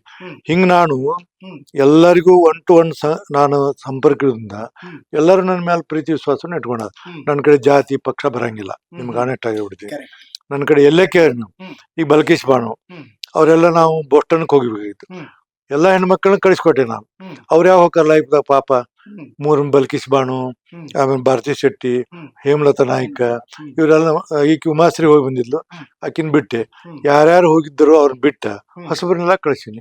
ಈಗ ನಿಮಗ ಡೆಲ್ಲಿಗೆ ಟ್ರೈನಿಂಗ್ ಹೋಗುದು, ಹೊಸಬರು ಬಂದವ್ರಿಗೆ ಹೋಗ್ಲಿ, ಹೊಸಬರು ಕಳ್ಸಿವಿ. ಹಿಂಗ್ ನಾನು ಬಹಳ ಸ್ಟಡಿ ಮಾಡಿ ಎಲ್ಲಾ ಪ್ರತಿಯೊಬ್ಬ ಮೆಂಬರಿಗೂ ಇವತ್ತ ಸಮಾಧಾನ ಆಗೋ ರೀತಿಯಲ್ಲಿ ನಾನು ಕೆಲಸ ಮಾಡ್ತೀನಿ. Amazing sir. ಈಗ ಬೆಳಗಾವಿ ಸೆಷನ್ ಕೂಡ ಶುರುವಾಗುತ್ತೆ, ಡಿಸೆಂಬರ್ 8ನೇ ತಾರೀಕಿಂದ ಆರಂಭ ಆಗ್ತಾ ಇದೆ. ಏನೆಲ್ಲ ಇದೆ ಸರ್ ವಿಚಾರಗಳು? ಈಗ ಬೆಳಗಾವಿ ಅಧಿವೇಶನ ನಡೆಯುವುದು 2004-5 ನಾನು law and parliament affair minister ಇದ್ದೆ. ಕುಮಾರಸ್ವಾಮಿ ಮುಖ್ಯಮಂತ್ರಿ ಇದ್ರು. ಕ್ಯಾಬಿನೆಟ್ದಾಗ ಇನ್ನ 13 ದಿವಸ ಐತಿ, ಅವ್ರು ಡಿಸಿಷನ್ ತಗೊಂಡ್ಬಿಟ್ರು. ಅವರು ನಾವು ಬೆಳಗಾವಿಯಲ್ಲಿ ಅಧಿವೇಶನ ಮಾಡ್ತೀವಿ ಅಂತ ಹೇಳಿ, ಉತ್ತರ MS ಅವ್ರು ಗಲಾಟೆ ಹಾಕಿದ್ದಲ್ಲ, ಬೆಳಗಾವಿಯಲ್ಲಿ ಅಧಿವೇಶನ ಮಾಡಿಬಿಟ್ರೆ ಇದಕ್ಕೊಂದು ಇದು ಬರೋದು ಅಂತೇಳಿ ಮಾಡಿದ್ವಿ. ಬಟ್ ನಾನು law and parliament affair minister ಇದ್ದೆ, ನಡೆಸಿದ್ವಿ ಚೆನ್ನಾಗಿ. ಪ್ರಭಾಕರ್ ಕೋರೆ ಅವ್ರ KLEs ಇದರಲ್ಲಿ ಎಲ್ಲ ಅನುಕೂಲ ಮಾಡಿಕೊಟ್ರು, ನಡೆಸಿದ್ವಿ, ಭಾಳ ಚೆನ್ನಾಗಿ ನಡೀತಿ. ಹ್ಮ್. ಆಮೇಲೆ ಹಂಗ ನಾವು ವರ್ಷ ನಡೆಯಕ್ ಬಂತು. ಮುಂದೆ ಸುವರ್ಣಸೌಧ ಕಟ್ಟಿಸುವಂಥದ್ದು ಬಂತು. ಸುವರ್ಣಸೌಧ ಕಟ್ಸಿದ್ವಿ, ಇದೆಲ್ಲ ಮಾಡಿದ್ವಿ. ಈಗ ಪ್ರತಿ ವರ್ಷ ನಡೀತದೆ. ಅದಕ್ಕೆ ಇದು ಚಳಿಗಾಲ ಅಧಿವೇಶನ ಒಂದು 10 ದಿವಸ ನಡೀತದೆ. ನಮ್ಮ ತಲೆಯೊಳಗೆ ಒಂದು ಬಂದಿದೆ, ಏನಂದ್ರ ಮುಂದಿನ ಸಾರಿ ಚಳಿಗಾಲ ಅಧಿವೇಶನ ಬಿಟ್ಟು ಈ ಜಾಯಿಂಟ್ ಸೆಷನ್ ಯಾವಾಗೊಂದು 10-15-20 ದಿವಸ ಸೆಷನ್ ನಡೆಯುವಂಗ ಮಾಡ್ಬೇಕಂತೇಳಿ ಮುಖ್ಯಮಂತ್ರಿಗಳಿಗೆ ಹೇಳ್ಬೇಕಂತೇಳಿ ತೀರ್ಮಾನ ಮಾಡಿ. ಮತ್ ನಾವ್ ಏನೋ ತೀರ್ಮಾನ ಮಾಡ್ಬೇಕಾದ್ರೆ ನಾನು UT ಖಾದರ್ ಕೂಡ ಮಾಡ್ತೀವಿ ಇದನ್ನ. ಈಗ ಬೆಳಗಾವಿ ಅಧಿವೇಶನ ಮಾಡಿಬ್ರು ಕೂಡ ಹೋಗಿ ಎಲ್ಲ ವ್ಯವಸ್ಥೆ ನೋಡ್ಕೊಂಡು ಎಲ್ಲ ಬಂದಿವಿ. ಮತ್ ಸದನದಲ್ಲಿ ಅವ್ರ ಸದನ ನಮ್ಮ ಸದನ ಇಬ್ರು ಕೂಡಿ ಸದನ ಪ್ರಾರಂಭಕ್ಕೆ ಮೊದಲು ಅವರು ನಾವು ಮಾತಾಡ್ಕೊಂಡು ಸದನ ನಡೆಸ್ತೀವಿ. ನಾವು ಇಲ್ಲಿ ಅಲ್ಲೇ ಒಂದಕ್ಕೊಂದು ಓವರ್ಲ್ಯಾಪ್ ಆಗಬಾರ್ದು. ಅವರು ಹಿಂಗ್ ಸರ್ ಹಿಂಗ್ ಚೇಂಜ್ ಮಾಡಿ, ನೀವು ಇಂಥವ್ರು ಹಿಂಗ್ ಮಿನಿಸ್ಟ್ರಿ ಇಲ್ಲಿ ಇರ್ತಾರೆ, ನಾವಿಬ್ರು ಕೂಡಿ ಸದನ ವಿಧಾನ ಮಂಡಲ ಅಂತ ನಮ್ ಕಲ್ಪನೆ. ವಿಧಾನ ಪರಿಷತ್ ವಿಧಾನಸಭೆ ಅಂತಲ್ಲ, ವಿಧಾನ ಮಂಡಲ ಅಂದ್ರೆ ನಾವು ಅಸೆಂಬ್ಲಿ ಕೌನ್ಸಿಲ್ ಎಲ್ಲ ಒಂದೇ. ನಾನು ಮತ್ತೆ ಇವತ್ತಿನವರು ಖಾದರ್ ಅವರು ಪ್ರತಿ ಹಂತದಲ್ಲಿ ಪ್ರತಿ ವಿಚಾರದಲ್ಲಿ ನಾವಿಬ್ರು ಕೂಡ ಮಾತಾಡ್ಕೊಂಡು ಮಾಡ್ತಿರೋ ಆತರ ಮಾಡಿದ್ವಿ. ಓಕೆ ಸರ್, ಮತ್ತೊಂದು ವಿಚಾರ ನನಗೆ ಬಹಳ ಖುಷಿ ಆಗೋದು ಅಂತಂದ್ರೆ, ಬಿಜೆಪಿಯಲ್ಲಿ ಇದ್ದರೂ ಕೂಡ ಎಲ್ಲಾ ಶಾಸಕರು, ಇನ್ಫ್ಯಾಕ್ಟ್ ಕಾಂಗ್ರೆಸ್ ನಲ್ಲಿ ಜಮೀರ್ ಅಹಮದ್ ಆಗ್ಲಿ ಮತ್ತೊಬ್ರು ಆಗ್ಲಿ, ಎಲ್ಲರೂ ಕೂಡ ಹೊರಟ್ಟಿ ಅವ್ರ ಮೇಲೆ ಒಂದು ವಿಶೇಷ ಅಭಿಮಾನ ಇಟ್ಕೊಂಡಿದ್ದಾರೆ. ಯಾಕೆಂತಂದ್ರೆ ಅವರಲ್ಲಿರುವಂತಹ ಅನುಭವ ಮತ್ತು ಅವರ ವಿವೇಚನೆ ಇದೆಯಲ್ಲ, ದಟ್ ಇಸ್ ಅಮೇಸಿಂಗ್ ಅನ್ನುವಂಥದ್ದನ್ನ ಎಲ್ಲರೂ ಕೂಡ ಹೇಳ್ತಿರ್ತಾರೆ. ಇನ್ಫ್ಯಾಕ್ಟ್ ಈ ರೀತಿ ಗೊಂದಲದ ಚರ್ಚೆಗಳು ಶುರುವಾದಾಗ ಅಟ್ಲೀಸ್ಟ್ ಅದಕ್ಕೆ ಒಂದು ಫುಲ್ ಸ್ಟಾಪ್ ಇಡುವಂತ ಪ್ರಯತ್ನ ಆ ಕಡೆಯಿಂದ ಕೂಡ ಆಗಬಹುದಿತ್ತಲ್ಲ. ಈಗ ಏನಾಗ್ತಿದೆ ಅಂದ್ರೆ, ನಾನು ಉಳಿದ್ರ ಬಗ್ಗೆ ಮಾತಾಡೋದು ನನಗೆ ಆಗಂಗಿಲ್ಲ. ನಮ್ಮ ಸದನದಲ್ಲಿ ಲಾಸ್ಟ್ ಟೈಮ್ 3 ದಿವಸ ಬರೀ ಹನಿ ಟ್ರಾಪ್ ಸಲಗ ಹೋಯ್ತು. ನಾನು ಬಾಳ ಬೇಸರ ಆಯ್ತು ನನಗೆ. ಅದಕ್ಕೆ ನಾನು ತಲೆ ಕೆಟ್ಟು ನಾನು ರಾಜೀನಾಮೆ ಕೊಟ್ಟು ಮನೆಗೆ ಹೋಗೋಣ ಅಂತ ಹೇಳ್ಬಿಟ್ಟೆ. ಸದನ ಮಣ್ಣ ನಡಿ ಸಾರ್ವಜನಿಕರ ಟ್ಯಾಕ್ಸ್ ದುಡ್ಡಿಂದ ನಾವು ಸದನ ನಡೆಸ್ತೀವಿ. 10 ಕೋಟಿ 20 ಕೋಟಿ ಖರ್ಚು ಬೆಳಗಾವಿಗೆ ಮಾಡಿ ಲೆಕ್ಕ ಮಾಡಿದ್ವಿ. 20 ಕೋಟಿ ಖರ್ಚು ಮಾಡಿ ನಾವು ಸಾಧನೆ ಮಾಡ್ಬೇಕಲ್ಲ ಏನಾರು. ಅವಾಗ ಹಂಗ ಬಂದಾಗ, ಆ ವಿಚಾರ ಬಂದಾಗ ನಾನು ಬಹಳ ನಿಷ್ಠುರವಾಗಿ ಹೇಳ್ತಿದ್ದೀನಿ. ಮತ್ತೆ ಅದು ಸದನ ವ್ಯಯ ಆಗ್ಬಾರ್ದು. ಅದಕ್ಕೆ ನಾವು ಅಜೆಂಡಾ ಪ್ರಾರಂಭ ಆತಂದ್ರೆ ಅಜೆಂಡಾ ಮುಗಿಸ್ಮಟ ಸದನ ಅಡ್ಜರ್ನ್ ಮಾಡೋದಿಲ್ಲ. ಇದು ಹರಿಪ್ರಸಾದ್ ಅವರು NEP ಸಲಾಗ ಒಂದು ಮೂವ್ ಮಾಡಿದ್ರು 5 ಗಂಟೆಗೆ. ರಾತ್ರಿ 2 ಗಂಟೆ ಮಟ್ಟ ಚರ್ಚೆ ಆಯ್ತು. ಮಾಡಿದ್ವಿ, ಮಾಡಿ ಒಂದು ಹಂತಕ್ಕೆ ಬಂದಿವಿ. ಇಡೀ ದೇಶ ಎಲ್ಲ ಮೆಚ್ಚುಗೆ ವ್ಯಕ್ತಪಡಿಸೋದಕ್ಕೆ ಹರಿಪ್ರಸಾದ್ ಅಂತವ್ರೊಬ್ರು ಅದನ್ನ ಮೂವ್ ಮಾಡಿದ್ರಾಗ NEP national policy, education policy 5 ಗಂಟೆ ಸ್ಟಾರ್ಟ್ ಆದ್ರೆ ರಾತ್ರಿ 2 ಗಂಟೆ ಮಾಡಿದ್ವಿ. ಎಲ್ಲಾರು ಅಪ್ರಿಶಿಯೇಟ್ ಮಾಡಿದ್ರು, ಎಲ್ಲಾರು ಕೂತ್ಕೊಂಡು ಮಾತಾಡಿದ್ರು. ಅದ್ರ ಬಗ್ಗೆ 23 ಜನ ಮಾತಾಡಿದ್ರು. ಆಮೇಲೆ ಬಜೆಟ್, ರಾಜ್ಯಪಾಲರ ಭಾಷಣ, ಇದ್ರ ಮೇಲೆ ಎಷ್ಟು ಜನ ಮಾತಾಡ್ತಾ ಅಷ್ಟು ಜನ ಕೊಡ್ತೀನಿ. 23-27 ಜನ ಮಾತಾಡಿದ್ರು ಬಜೆಟ್ ಮೇಲೆ, ರಾಜ್ಯಪಾಲರ ಮೇಲೆ, ಎಲ್ಲರಿಗೂ ಕೊಡ್ತೀನಿ ಟೈಮ್ ಕೊಟ್ಟು. ಮತ್ತೆ ಯಾರ ಕೈ ಇರ್ತಾರ ಬರ್ಕೋತೀನಿ ಹೆಸರು, ಅವ್ರ ಪ್ರಕಾರ ಹೇಳ್ಕೊತ ಹೋಗ್ತೀನಿ. ಯಾರಿಗೂ ಅಸಮಾಧಾನವನ್ನ ಇವತ್ತಿನವರೆಗೂ ನಾ ಮಾಡಿಲ್ಲ. ಓಕೆ ಸರ್, ವಿಧಾನಸಭೆಯಲ್ಲಿ ಈ ತರದ ಬೆಳವಣಿಗೆ ಆಗಿರ್ತಿದ್ರೆ ಏನೋ ಸರ್ಕಾರದ ಅಸ್ತಿತ್ವದ ಪ್ರಶ್ನೆ, ಹೌದು ಹಾಗೆ ಹೀಗೆ ಅಂತ ಮಾತಾಡಬಹುದಿತ್ತು. ಬಟ್ ವಿಧಾನ ಪರಿಷತ್ತಲ್ಲಿ ಸರ್ಕಾರಕ್ಕೆ ಆ ತರದ ಅಡ್ಡಿ ಆತಂಕಗಳು ಯಾವುದು ಕೂಡ ಏನು ಇಲ್ಲ. ಈವನ್ ದೋ ಹೇಗ್ ಹುಟ್ಕೊಳ್ತಂತೆ ಸರ್ ಈ ಚರ್ಚೆ ಅನ್ನೋದು ನನ್ನ ಪ್ರಶ್ನೆ. ನನಗ್ ಗೊತ್ತೇ ಇಲ್ಲ ಇದು. ಈಗ ನೀವು ನಾನು ಕೇಳಿದ್ರಿ, ನನಗ್ ಗೊತ್ತೇ ಇಲ್ಲ. ನಾ ಏನ್ ಹೇಳ್ಬೇಕು ಇದಕ್ಕ? ಒಂದ್ ಪೇಪರ್ದಲ್ಲಿ ಬಂತು, ಯಾವ್ದೋ ಒಂದ್ ಪೇಪರ್ ಬರೆದ್ರು, ಯಾವ್ದೋ ಒಂದು ಟಿವಿಯಾಗ ಹೇಳಿದ್ರು, ಇದು ಏನಂದ್ರ ಸಭಾಪತಿ ಸ್ಥಾನಕ್ಕೆ ಕೊತ್ತು. ಬಟ್ ಯಾರು ನನಗೆ ಅಥೆಂಟಿಕ್ ಮನುಷ್ಯರು, ಮುಖ್ಯಮಂತ್ರಿಗಳಾಗ್ಲಿ, ಪಕ್ಷ ಅಧ್ಯಕ್ಷ ಆಗ್ಲಿ, ಅಥವಾ ಯಾರು ಕೇಳ್ಬೇಕಾಗ್ಲಿ, ನಮ್ಗೆ ಇವತ್ತಿನವ್ರಿಗೆ ಯಾರು ಅದ್ರ ಬಗ್ಗೆ ಸುದ್ದಿ ತೆಗ್ದೇ ಇಲ್ಲ. ಮತ್ ಕೂಡ ನಾವ್ ನೋಡಿ, ನಿನ್ನೆ ಉಪಮುಖ್ಯಮಂತ್ರಿ, ಮುಖ್ಯಮಂತ್ರಿ ಹೆಬ್ಬಾಳ್ಕರ್ ಅವರು, ಇವ್ರು ನಮ್ ಗುಂಡೂರಾವ್, ಆಮೇಲೆ HK ಪಾಟೀಲ್ ಎಲ್ಲರೂ ಕೂಡ ಕುಂತೀವಿ ನಾವು. ಎಲ್ಲಿಯೂ ಅದ್ರ ಬಗ್ಗೆ ಚರ್ಚೆ ನಾವು ಕೂಡಿ ಕುಂತಾಗೂ, ಇಂಡಿವಿಜುವಲ್ ಕುಂತಾಗೂ ಚರ್ಚೆ ಆಗಿಲ್ಲ. ಅಂದ್ರೆ ಅವ್ರಿಗೆ ಅದ್ರ ತಲೆಯೊಳಗೆ ಏನು ಇಲ್ಲ ಅಂತ. ಸಭಾಪತಿ ಬಗ್ಗೆ ತೆಗಿಬೇಕು, ಹಾಕ್ಬೇಕು, ಇಂಥ ವಿಚಾರ ಯಾರ ತಲೆಯಾಗೂ ಇಲ್ಲ. ಏನೋ ಒಂದು ಮಾಧ್ಯಮದಲ್ಲಿ ಬರ್ತೈತಿ, ಯಾವನೋ ಒಬ್ಬ ಹೇಳ್ತಾನ, ಹಿಂಗಾಗಿದೆ ಅದು. ಬಟ್ ಮೂಲ ಹೇಳ್ತೀನಿ ನಾನು, ಒಬ್ಬ ಸಭಾಪತಿ ಮೇಲೆ ಅವಿಶ್ವಾಸ ಮಂಡನೆ ಮಾಡ್ಬೇಕಾರ ಬಹಳ ದೊಡ್ಡದಾದಂತ ಯೋಚನೆ ಮಾಡ್ಬೇಕು. ಬಹಳ ದೊಡ್ಡದಂತೆ, ಸಣ್ಣದಲ್ಲ.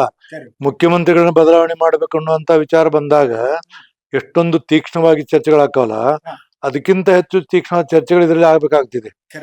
ಬೇಕಲ್ಲ, ಏನು ಕಾರಣ ಬೇಕಲ್ಲ. ಒಬ್ಬ ಮನುಷ್ಯಾಗ ಏನಾರ ನೀ ಅನ್ಬೇಕಾದ್ರ, ಏನಾರು ಹೇಳ್ಬೇಕಾದ್ರೆ ಒಂದು ರೀಸನ್ ಬೇಕಲ್ಲ. ತಪ್ಪು ಮಾಡಿರ್ಬೇಕು ಅಥವಾ ಏನಾರು ಮಾಡಿರ್ಬೇಕು, ಬೇಕಲ್ಲ.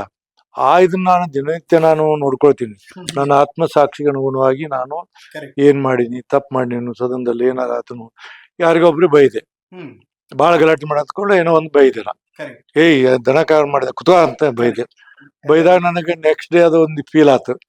ಮತ್ತ ಅವ್ರಿಗೆ ಫೋನ್ ಮಾಡಿದೆ, ಸ್ವಲ್ಪ ಬರ್ರಿ ಇಲ್ರಿ ಮಾತಾಡ್ದೈತಿ, ಬರ್ರಿ ಮಾತಾಡ್ದೈತಿ. ಏನು ಇಲ್ಲ, ನಿನ್ನೆ ನೀವು ಗಲಾಟೆ ಭಾಳ ಆತು ಎಲ್ಲರೂ ಕೂಡಿ, ಹ್ಮ್ ಏನೋ ಸ್ವತಃ ಮಾಡಿ ನಿಮ್ಗೆ ಅಂದೆ, ಹ್ಮ್ ದಯಮಾಡಿ ತಪ್ಪು ತಿಳ್ಕೊಬೇಡಿ, ಓಕೆ ಹಿಂಗ್ ತಪ್ಪು ತಿಳ್ಕೊಬೇಡಿ ಅಂತ ಬೆಂಡ್ ಮೇಲೆ ಇಟ್ಟ, ಹಾ. ಬಿಡಿ ಸರ್ ನಿಮ್ದೇನ್ ಗೊತ್ತಿಲ್ಲ ನಮಗ, ನಾವು ಮಾಮೂಲಿ ನೀವು ಬೈದ್ರು ನಮ್ಗೆ ಏನ್ ಅನ್ಸಲ್ಲ, Correct. ಹಿರಿಯರದಿರಿ ನೀವು, ನಮ್ಮ ಅಣ್ಣನ ಸಮಾನ ಅದೀರಿ, ಹಾ. ನಮ್ಮ ತಂದಿ ಸಮಾನ ಅದೀರಿ, ನಾವ್ ಏನು ನಿಮ್ ತಿಳ್ಕೊಲ್ಲ, ಬೇಕಾದಷ್ಟು ಬೈದ್ರು ನಮ್ಗಿಲ್ಲ, ನೀವು ಮಾಡೋದೇನು ಹ್ಮ್ ಸದನ ಒಳ್ಳೆ ಹಿತಕ್ಕಾಗಿ ಮಾಡ್ತಿರತ್ತ ನಮ್ಗಿಲ್ಲ ಅಂತ ಹಿಂಗದಾರ. Correct. ಹೀಗಿರೋದ್ರಿಂದ ಹ್ಮ್ ನನಗೆ ಯಾರ ಬಗ್ಗೆನೂ ಇವತ್ತಿನವರೆಗೂ ಹ್ಮ್ ಅಪಸ್ಸರನೂ ಇಲ್ಲ, ಹಾ. ಮತ್ ಪಾಪ ನನಗೆ ಯಾರು ಇವತ್ತಿನವರೆಗೂ ಅಂತ ಕರೆಕ್ಟ್ ಎಂಬ್ರಾಸ್ಮೆಂಟ್ ಆಗುವಂತ ತಂದಿಲ್ಲ.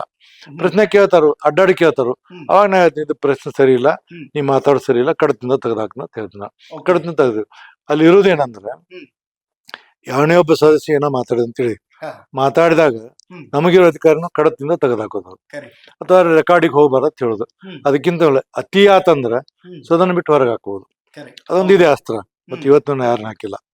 ಸದನ ಒಂದ್ಸರಿ ಬೆಳಗಾವಿದಾಗ ಹಾಕಿದ್ದೆ ಹಿಂದೆ 14 ಮಂದಿ ಕಾಂಗ್ರೆಸ್ದವ್ರನ್ನ ಹೊರಗೆ ಹಾಕಿದ್ದೆ. ಹ್ಮ್ ಯಾಕಂದ್ರೆ ಬಹಳ ಗಲಾಟೆ ಮಾಡಿ ಸದನ ನಡೀಸ್ಕೊಂಡು ಬಂದಾಗ ಅವರನ್ನ ಹೊರಗೆ ಹಾಕಿದ್ದೆ. ಹ್ಮ್ ಮತ್ತೆ ಅವ್ರು ಬಂದೆಲ್ಲ ರಿಕ್ವೆಸ್ಟ್ ಮಾಡ್ಕೊಂಡು ಮತ್ತೆ ಅದನ್ನ ರಿವೋಕ್ ಮಾಡಿ ಮತ್ತೆ ಸದನವನ್ನು ನಡೆಸುವಂತ ಕೆಲಸ ನೆಕ್ಸ್ಟ್ ಡೇ ಮಾಡಿದೆ.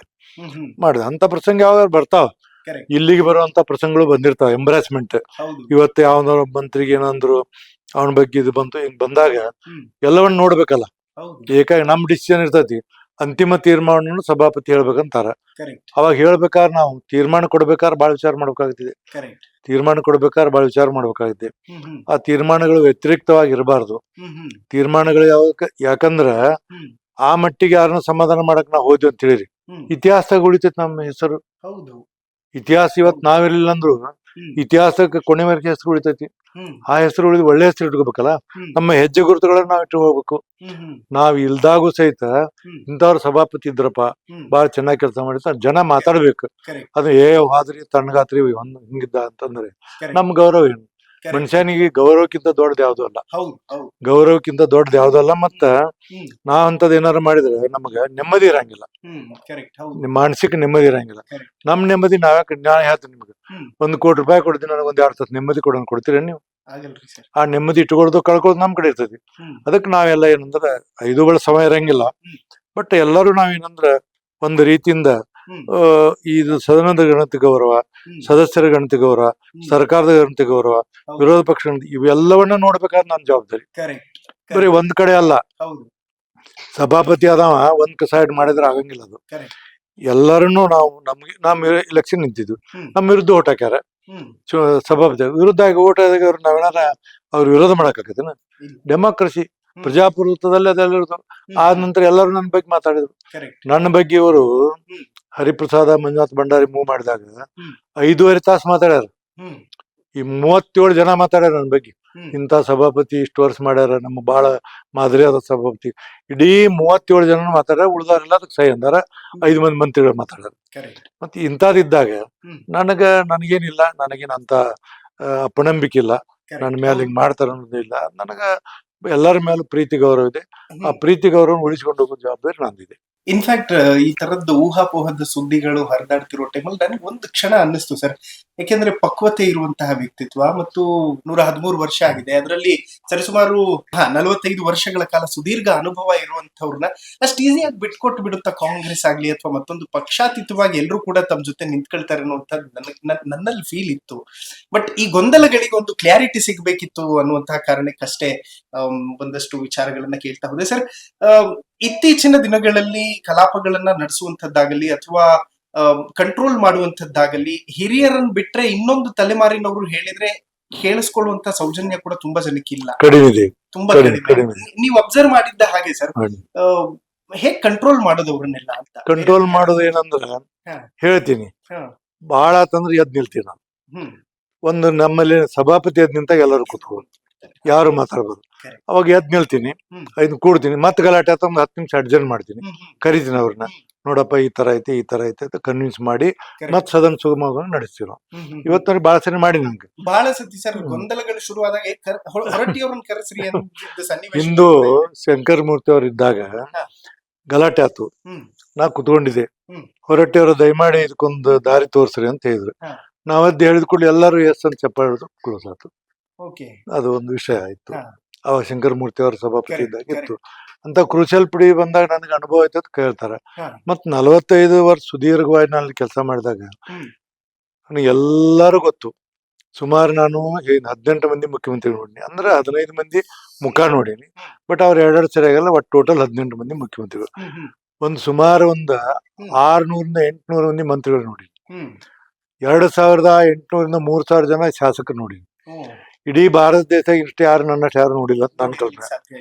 ಮತ್ 45 ವರ್ಷ ಕಂಟಿನ್ಯೂಸ್ ಒಂದೇ ಕಾನ್ಸ್ಟಿಟ್ಯೂನ್ಸಿ ಆರಿಸಿ ಬಂದವ್ರು ಯಾರಿಲ್ಲ ಈ ದೇಶದಲ್ಲಿ. ನಾನು ಇಷ್ಟು ಎಲ್ಲ ನನಗೆ ಶಿಕ್ಷಕರಾದಂತವ್ರು ಗೌರವ ಕೊಟ್ಟಾರ, 8 ಸರಿ ಆರಿಸಿ ಕಳ್ಸ್ಯಾರ. ಅವ್ರಿಗೆ ನಾ ಏನಾರ ಹೆಚ್ಚು ಕಡಿಮೆ ಮಾಡಿ ಅಂತೇಳಿ ಇಡೀ ಶಿಕ್ಷಕ ಕುಲಕ್ಕೆ ಕೆಟ್ಟ ಹೆಸರು ಬರ್ತೈತಿ. ಶಿಕ್ಷಕರು ಬೇರೆಯವ್ರಿಗೆ ಬೇರೆ, ಒಬ್ಬ ಇಂಜಿನಿಯರ್ ಏನೋ ಮಾಡಿದ್ರೆ ಯಾಕಂದ್ರೆ ಮಾರ್ಗದರ್ಶಕ ಕಲಿಸೋ ಗುರು ಇವ. ಅವಾಗ ನಾವೇನ್ ಮಾಡಿ ಇಡೀ ಶಿಕ್ಷಕ ಕಮ್ಯುನಿಟಿನ ಆರಿಸಿ ಕಳಿಸಿದಾಗ ಅವ್ರ ಮುಖಕ್ಕೆ ಮೈ ಹೋಗತಿ. ಅದನ್ನ ನಾನು ಮೈ ತುಂಬಾ ಕಣ್ಣಿಟ್ಕೊಂಡು ಕೆಲಸ ಮಾಡ್ತೀನಿ. ಎಲ್ಲಿಯೂ ನಮ್ಮ ಶಿಕ್ಷಕರಿಗೆ ನನ್ನನ್ನು ಆರಿಸಿ ಕಳಿಸಿದ್ದಕ್ಕ ಎಂತವ್ರು ಕಳಿಸಿದಪ್ಪ ಅಂತ ಅವ್ರ ಮನಸ್ಸಿಗೆ ಎಂದು ಬರಬಾರ್ದು, ಒಬ್ಬಗೂ ಬರಬಾರ್ದು. ಇವತ್ತಿಗೆ ಬಂದಿಲ್ಲ, ಬರ್ಲದಂತ ನೋಡ್ಕೊಳ್ತೀವಿ, ಕೆಲಸ ಮಾಡ್ತೀವಿ. ಓಕೆ, ಇನ್ಫ್ಯಾಕ್ಟ್ ಸರ್, ಬಹಳ ಜನಕ್ಕೆ ಒಂದು ಆಸೆ ಇದೆ. 2028ಕ್ಕೆ 48 ವರ್ಷಗಳು ಕಂಪ್ಲೀಟ್ ಆಗುತ್ತೆ. ಇನ್ನೊಂದ್ 2 ವರ್ಷ ಎಕ್ಸ್ಟ್ರಾ ಕೊಡ್ಲಿ ಸಾಹೇಬ್ರಿಗೆ, ಅಟ್ಲೀಸ್ಟ್ ಅರ್ಧ ಶತಕ ಹೊಡಿಲಿ ಅನ್ನುವಂಥದ್ದಿದೆ. ಬಹಳ ಮಂದಿ ಹೇಳ್ತಾರೆ ನನಗೆ, ನಾನು ಸಾಕ್ರಿ, ನನಗೆ ವಯಸ್ಸು ಆತು ಸಾಕು ಅಂತ. ಇಲ್ಲ ಸರ್, ದಯಮಾಡಿ ಟೀಚರ್ಸ್ ಬಂದೆ ನಿನ್ನೊಂದು 20-30 ಜನ ಎಲ್ಲ ಕಡೆ. ಸರ್ ಹಂಗ್ ಮಾಡ್ಬೇಡ್ರಿ, ಇನ್ನೊಂದ್ 2 ವರ್ಷ 50 ವರ್ಷ ಆಗಲಿ ನಿಮ್ಗೆ, ನಿಮ್ ಮನ್ಯಾಗ ಕುತ್ಕೋರಿ, ನಾವು ಆರಿಸಿ ಕಳಿಸ್ತೀವಿ. ಪಾಪ ಶಿಕ್ಷಕರು ಅಷ್ಟು ನಂಬಿಕೆ ವಿಶ್ವಾಸ ಇಟ್ಟಾರ. ಆ ನಂಬಿಕೆ ವಿಶ್ವಾಸ ನಾ ಕಳ್ಕೊಳಂಗಿಲ್ಲ. ನೋಡೋಣ ಅದೇನ್ ಕಾಲ ಹೆಂಗ್ ಬರ್ತದೆ, ಪ್ರಯತ್ನ ಕಾಲಕ್ಕೆ ಬಂದಾಗ ಅವಾಗಿನ ಡಿಸಿಷನ್ ಅವಾಗ. ಈಗೇನು ನಾ ಹೇಳುದಿಲ್ಲ ಅದ್ರ ಬಗ್ಗೆ. ಓಕೆ, ಬಟ್ ನಮ್ಗೆಲ್ರಿಗೂ ಕೂಡ ಆಸೆ ಇದೆ ಸರ್. ಒಂದಷ್ಟು ಜನ ಪತ್ರಕರ್ತರು ಕೂತ್ಕೊಂಡು ಡಿಸ್ಕಸ್ ಮಾಡೋ ಟೈಮಲ್ಲಿ ಹೇಳ್ತೀವಿ, ಕೊರಟ್ಟಿ ಅಂತವ್ರು ಇರಬೇಕು ಸೆಷನ್ ಅಲ್ಲಿ ಅಂತ. ಇನ್ಫ್ಯಾಕ್ಟ್ ಯಡಿಯೂರಪ್ಪ ಅವರು ಈಗ ಇಲ್ದೇ ಇರುವಂತ ಕಾರಣಕ್ಕೆ ವಿರೋಧ ಪಕ್ಷದ ನಾಯಕರು ಏನು ಅನ್ನುವಂತ ನಾನು ನಮ್ಮ ಲೀಗಲ್ ಅಡ್ವೈಸರ್ ಅದೇ ಡಿಸ್ಕಸ್ ಮಾಡ್ತಾ ಇದ್ವಿ. ಇದ್ದಾಗ ಯಾಕೆ ಆ ಬೆಲೆ ಸಿಗೋದಿಲ್ಲ ಅಂತ ಯಾವಾಗಾದ್ರು ಮನುಷ್ಯಂದ ನಿಮ್ಗೆ ಹೇಳ್ತೀನಿ. ನಮ್ ಕಡೆ ಒಂದು ಗಾದೆ ಮಾತು, ಹಿತ್ತಲ ಗಿಡ ಮದ್ದಲ್ಲ ಅಂತ. ಹಿತ್ತಲ ಗಿಡದಲ್ಲಿ ಎಲ್ಲ ಔಷಧ ಬೆಳೆದಿರ್ತೈತಿ, ಅದನ್ನ ತಗೊಂಡ್ ಒಳ್ಳೇದಾಕತಿ. ಅದೇನದ ಔಷಧ ಅಲ್ಲಿ ಬಿಡಿ, ಬೇರೆ ಹೊರಗಡೆ ಪ್ಯಾಟಾಗ ತಗೊಂಡ್ ಬಂದ್ರ ಔಷಧ ಆಕತಿ. ಅದು ಹಿತ್ತಲ ಗಿಡ ಮದ್ದಲ್ಲ ಅಂತ ಒಂದು ಗಾದಿ ಮಾತು. ಏನಂದ್ರ ಇದೆ ನಮ್ಮವ್ರದಾಗೆ ಬಿಡ್ರಿ, ಅವ್ರ ಹೊರಟ್ಟೆ ಅವ್ರಲ್ಲ, ಹಿಂಗ ಅನಿಸ್ತಿದೆ ಅದು. ಬಟ್ ಆ ವ್ಯಕ್ತಿ ಇಲ್ದಾಗ ಅವನ ಬಗ್ಗೆ ಗೊತ್ತಾಗ್ತಿದೆ. ಅದು ಇಟ್ ಇಸ್ ಕ್ವೈಟ್ ನ್ಯಾಚುರಲ್. ಎಲ್ಲ ಪ್ರತಿಯೊಬ್ಬ ಮನುಷ್ಯನಲ್ಲಿ ಇರುವಂತ ಏನಂದ್ರ ಒಂದು ಒಳಗಿರುವಂತ ಒಂದು ಗುಣ, ಯಾವೇನ್ ಬಿಡಂತ. ಆದ್ರೆ ಏನ್ರಿ ಪಾಪ ನಾವ್ ಎಲ್ಲ ಹಿಂಗ್ ಮಾತಾಡಿದ್ವಿ, ಇಂಥ ವ್ಯಕ್ತಿ ಹಿಂಗಾದಲ್ಲ ಅಂತ ಅಂತಿರ್ತಾರ.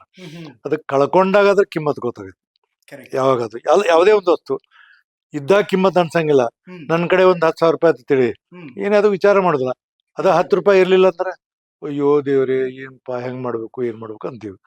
ಅಂದ್ರೆ ಯಾವಾಗ ಹಿತ್ತಲ ಗಿಡ ಮದ್ದಲ್ಲ ಒಂದು ಗಾದೆ ಮಾತೈತಲ್ಲ, ನಮ್ ಕಡೆ ಹಂಗ ಇದ್ದಾರೆ. ಮೊನ್ನೆ DH ಶಂಕರಮೂರ್ತಿ ಅವ್ರ ಮನೆಗೆ ಹೋಗಿದ್ದೆ ಸರ್. ಅವ್ರ ಜೊತೆ ಹೀಗೆ ಮಾತಾಡ್ತಿರುವಾಗ ಹೇಳ್ತಾ ಇದ್ರು, ನಾನು ನನ್ನ ರಿಟೈರ್ಮೆಂಟ್ ಲೈಫ್ ನ ಪ್ಲಾನ್ ಮಾಡಿ ಇಟ್ಕೊಂಡಿದ್ದೆ, ಹೀಗೆ ಲೀಡ್ ಮಾಡ್ತೀನಿ ಅಂತ ಹೇಳ್ತಾ ಇದ್ರು. ಇನ್ಫ್ಯಾಕ್ಟ್ ನಿಮ್ ಮನೆಯಲ್ಲೂ ಕೂಡ ಹರಕೆ ಹೊತ್ಕೊಂಡಿದ್ರು, ನೀವು ಸೋಲ್ಲೇಬೇಕು ಮತ್ತು ನೀವು ಅಧಿಕಾರಕ್ಕೆ ಅಂಟಿಕೊಳ್ಳುವಂತ ಜನ ಅಂತೂ ಅಲ್ಲ. ಇಲ್ಲ 4 ಸರಿ ಮಂತ್ರಿ ಆಗಿದ್ದೆ ನಾನು. ನಮ್ಮ ಮನೆಯವ್ರ ಅವಾಗ ಏನಂದ್ರ, ಹೆಂಡತಿ ಮಕ್ಕಳ ಕಡೆ ನಾ ಲಕ್ಷ ಕೊಡ್ತಿದ್ದಿಲ್ಲ. ಲಕ್ಷ ಕೊಡದಾಗ ಏನಾದ್ರು ನಿಮ್ಮಂತವ್ರೊಬ್ರು ಇಂಟರ್ವ್ಯೂ ತೊಗೊಳ್, ಹೋಮ್ ಮಿನಿಸ್ಟರ್ ಅಂತೇಳಿ ವಿಜಯ ಕರ್ನಾಟಕ ಬರೀತಾರೆ ವಿಶ್ವೇಶ್ವರ ಭಟ್ರು. ಅವಾಗ ಎಲ್ಲರದ್ದು ಮುಗಿತಿ, ನಂದೊಬ್ಬಂದು ಉಳಿದಿತ್ತು. ನಮ್ಮ ಮನೆಯವ್ರು ಇಂಥದಕ್ ಬರುದಿಲ್ಲ. ಅವ್ರು ಯಾರು ಬಂದ್ರು ಬರಂಗಿಲ್ಲ, ಅವ್ರು ಬೆಂಗಳೂರು ಬಂದು ಇಂಟರ್ವ್ಯೂ ಕೊಟ್ಟು ನಾ ಬರೋಲ್ಲ ಅಂತ ಹೇಳಿದ್ರು. ಆವಾಗ ಇವ ಯಾರು ನಮ್ಮ ವಿಶ್ವೇಶ್ವರ ಭಟ್ಟ ಸ್ವಲ್ಪ ಎಲ್ಲಾ ಕ್ಲೋಸ್, ನಾವು ಸಿಂಗ್ಲರ್ದಾಗ ಮಾತಾಡ್ತೀವಿ. ಯಾಕಪ್ಪ ಮಾಸ್ತರ ನೀನ್ ಹೆಂಡತಿ ಬರ್ಲೇ ಇಲ್ಲ ಅಂತ ಏನಾರ ಬಣಗಡೆ ಐತೇನೆ ಅಂತ ಕೇಳಿದವ. ಅಂದ್ ಕೂಡಲೇ ನನ್ಗೆ ಗೊತ್ತಿಲ್ಲಪ್ಪ, ಅವ್ರನ್ನೇ ಕೇಳ್ತೀವಿ. ಕಡೆಗೆ ಇಲ್ಲಿಂದ ಒಂದು ಟೀಮ್ ಕಳಿಸಿದ. ಟೀಮ್ ಕಳೆದಾಗ ಅವ್ರ ಮನೆಯನ್ನ ಇರ್ಲಿಲ್ಲ, ನಾನು ಡೆಲ್ಲಿಗೆ ಹೋಗಿದ್ದೆ. ಅವಾಗ ಅವ್ರು ಇದನ್ನ ಕೂಡ ತರಿದ್ದಿಲ್ಲ. ಎಲ್ಲ ನಮ್ ಸ್ಟಾಪ್ ಇಲ್ರಿ ಬಂದಾರ ಕೊಟ್ರು. ಕೊಟ್ಟ ಕೂಡಲೇ ಕೊನೆಗೆ ನಿಮ್ಮಂತವ್ರು ಕೇಳಿದ್ರು, ಮೇಡಮ್ ನಿಮ್ಮ ಹರಕೆ ಏನು, ಮುಂದೆ ಏನಾಗ್ಬೇಕಂತೀರಿ? ನನ್ನ ಹರಕೆ ದೇವ್ರ ಕೈಗೂಡಿಸಿಲ್ರಿ, ದಯಮಾಡಿ ಕೇಳ್ಬೇಡ್ರಿ. ಇವ್ರ ಕ್ಯೂರಿಯಾಸಿಟಿ, ಏನ್ರಿ ಇಲ್ಲ ನಾ ಹೇಳುದಿಲ್ಲ. ಇಲ್ಲ ಮೇಡಮ್ ದಯಮಾಡಿ ಹೇಳಕ್ಕ ನಾ ಹೋಗುದಿಲ್ಲ. ಏನಿಲ್ಲ, ಅವ್ರು ಸೋಲತ್ತು ಹರಕೆ ಹೊತ್ತಿದ್ದೆ, ಸೋತಿಲ್ಲ. ಯಾಕ್ರಿ ಏನ್ ಅವ್ರು ಇಷ್ಟು ವರ್ಷ ಆತು, ಹೆಂಡತಿ ಲಕ್ಷ ಇಲ್ಲ, ಮಕ್ಕಳ ಲಕ್ಷ, ಬೆಳಿಗ್ಗೆ ರಾತ್ರಿ ಬದ ಜನ ಅಂತಾರ ಅಂದ ಕಡೆಗೆ ಅಂದ್ರು, ಇಲ್ಲ ಶಿಕ್ಷಕರು ಕೆಲಸ ಮಾಡ್ತಾರ, ನಾವು ತ್ಯಾಗ ಮಾಡ್ತೀವಿ, ಇದು ನಡೀತೈತೆ ಅಂದ್ರು. ಮೊನ್ನೆ ಅವರ ಮತ್ತೆ ಹೋಮ್ ಮಿನಿಸ್ಟರ್ ಇಂಟರ್ವ್ಯೂ ಕೊಟ್ಟಿದ್ರು ಯಾವ್ದೋ ಒಂದಿದ್ರ ಚಾನಲ್ದಾಗ. ಅವ್ರು ಇನ್ನೊಂದ್ಸರಿ ಎಲೆಕ್ಷನ್ ಇಲ್ಲ ಅಂತ ಅವ್ರ ಅಂದ್ರು. ಈಗ ಸುವರ್ಣ ಇನ್ನೊಂದ್ಸರಿ ಎಲೆಕ್ಷನ್ ಇಲ್ಲ ಅಂತ ಅಂದ್ರ ಅವ್ರು.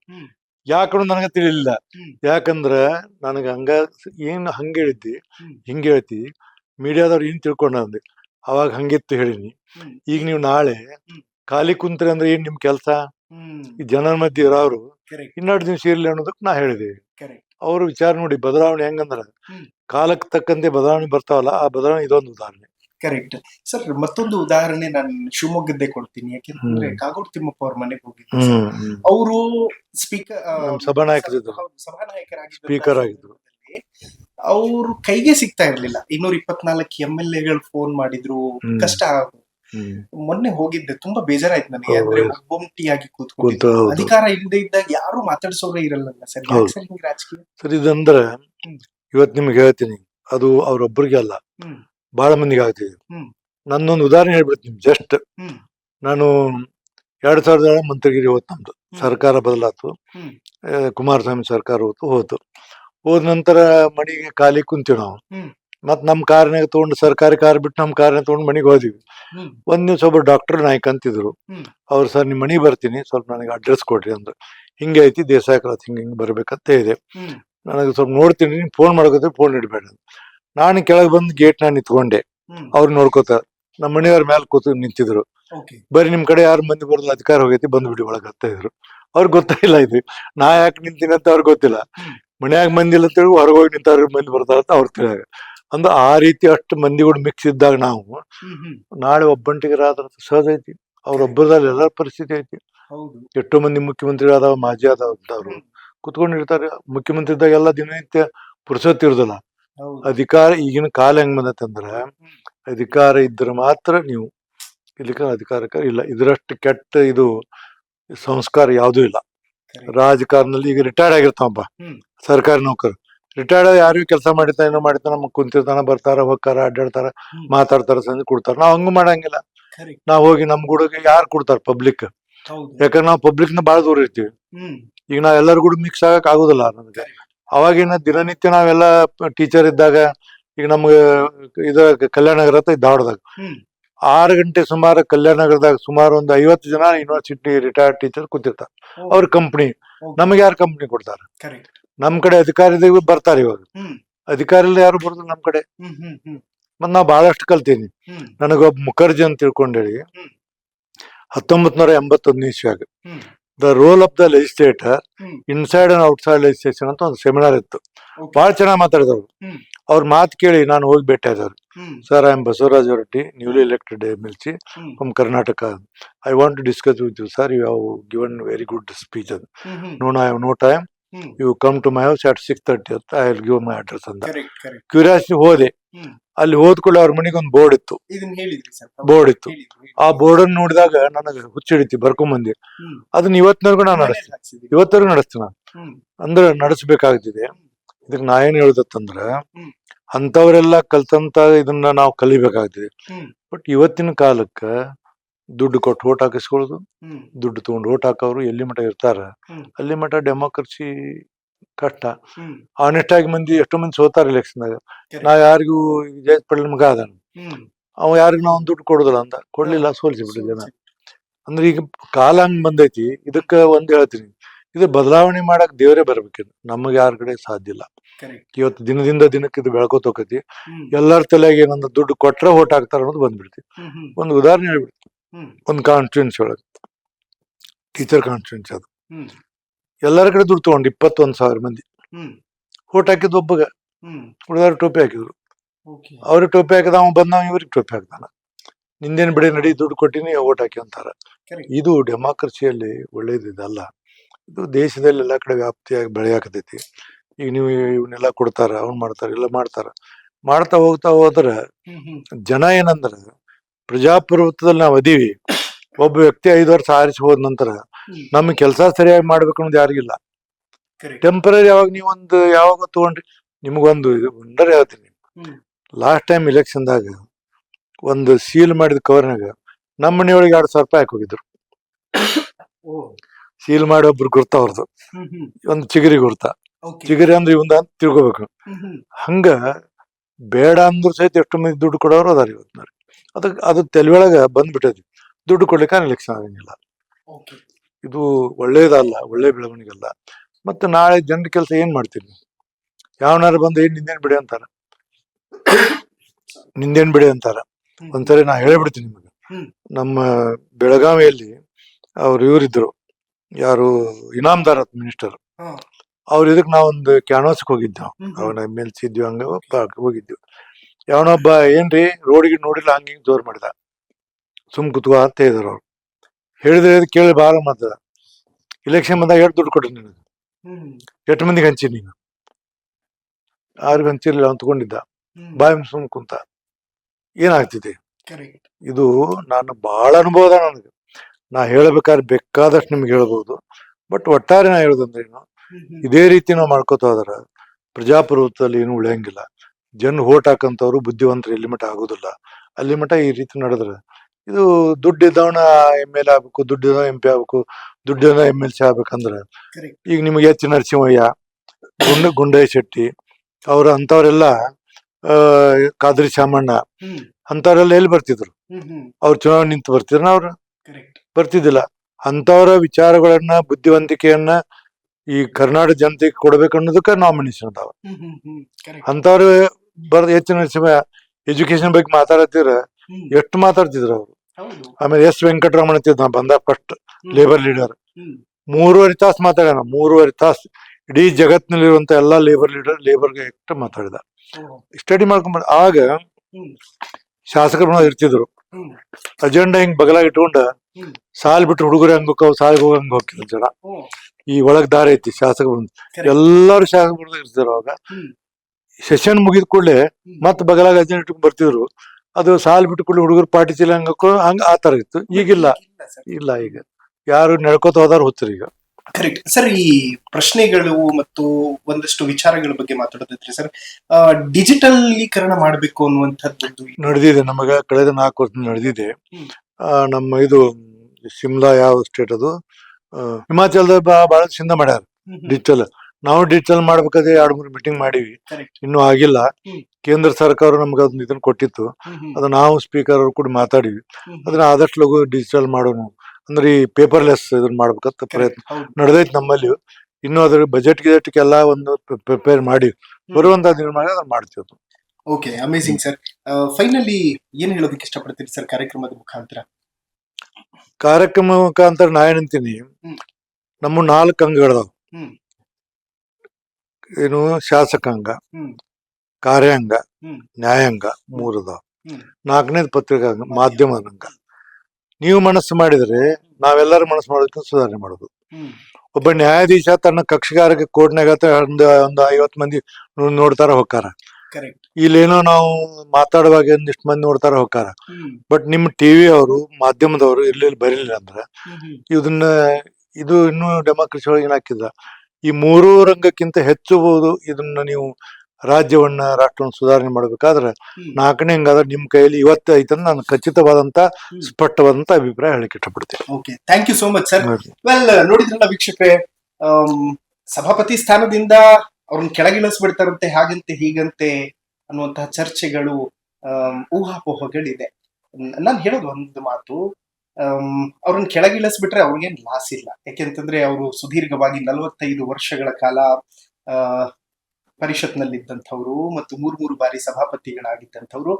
ಅವ್ರಿಗೆ ಅಧಿಕಾರ ಅನಿವಾರ್ಯ ಅಲ್ಲ, ಬಟ್ ಪರಿಷತ್ತಿಗೆ ಈ ತರದ ಮುತ್ಸದಿಗಳು ಅನಿವಾರ್ಯ ಅಂತ ನನ್ನ ಒಪಿನಿಯನ್. ಇನ್ಫ್ಯಾಕ್ಟ್ DK ಶಿವಕುಮಾರ್ ಅವರು ತುಂಬಾ ಆಲೋಚನೆ ಮಾಡಿರ್ತಾರೆ. ಅವ್ರಿಗೆ ಅವ್ರದೇ ಆದಂತ ರಾಜಕೀಯ ಲೆಕ್ಕಾಚಾರಗಳಿರುತ್ತೆ. ಮತ್ತು ಅವ್ರನ್ನ ವಿನಾಕಾರಣಕ್ಕೆ ಕೆಳಗಿಳಿಸ್ಬಿಟ್ಟು ಒಂದು ಕಪ್ಪು ಚುಕ್ಕೆಯನ್ನ ತನ್ನ ಮೇಲೆ ತಂದ್ಕೊಳ್ಳೋದಕ್ಕೆ ಬಹುಶಃ ಈ ಸರ್ಕಾರದಲ್ಲಿರುವಂತವ್ರು ಕೂಡ ಯಾರು ರೆಡಿ ಇರೋದಿಲ್ಲ ಅಂತ ಅನಿಸ್ತದೆ. ಊಹಾಪೋಹಗಳು ಮಾಧ್ಯಮಗಳಲ್ಲಿ ಹಾಗಂತೆ ಹೀಗಂತೆ ಅನ್ನುವಂತ ಚಪಾತಿ ಸುದ್ದಿಗಳು ಇರುವಂತದ್ದು ಸಹಜ. ಅದನ್ನೆಲ್ಲ ಇಗ್ನೋರ್ ಮಾಡ್ತಾ ಮುಂದಕ್ಕೆ ಹೋಗೋಣ. ನೋಡ್ತಾ ಇರಿ ಹಲೋ ಹಿಂದೂ. ನಾನು ಸೈಯದ್ ವಿನಾಯಕ್. ನಮಸ್ಕಾರ.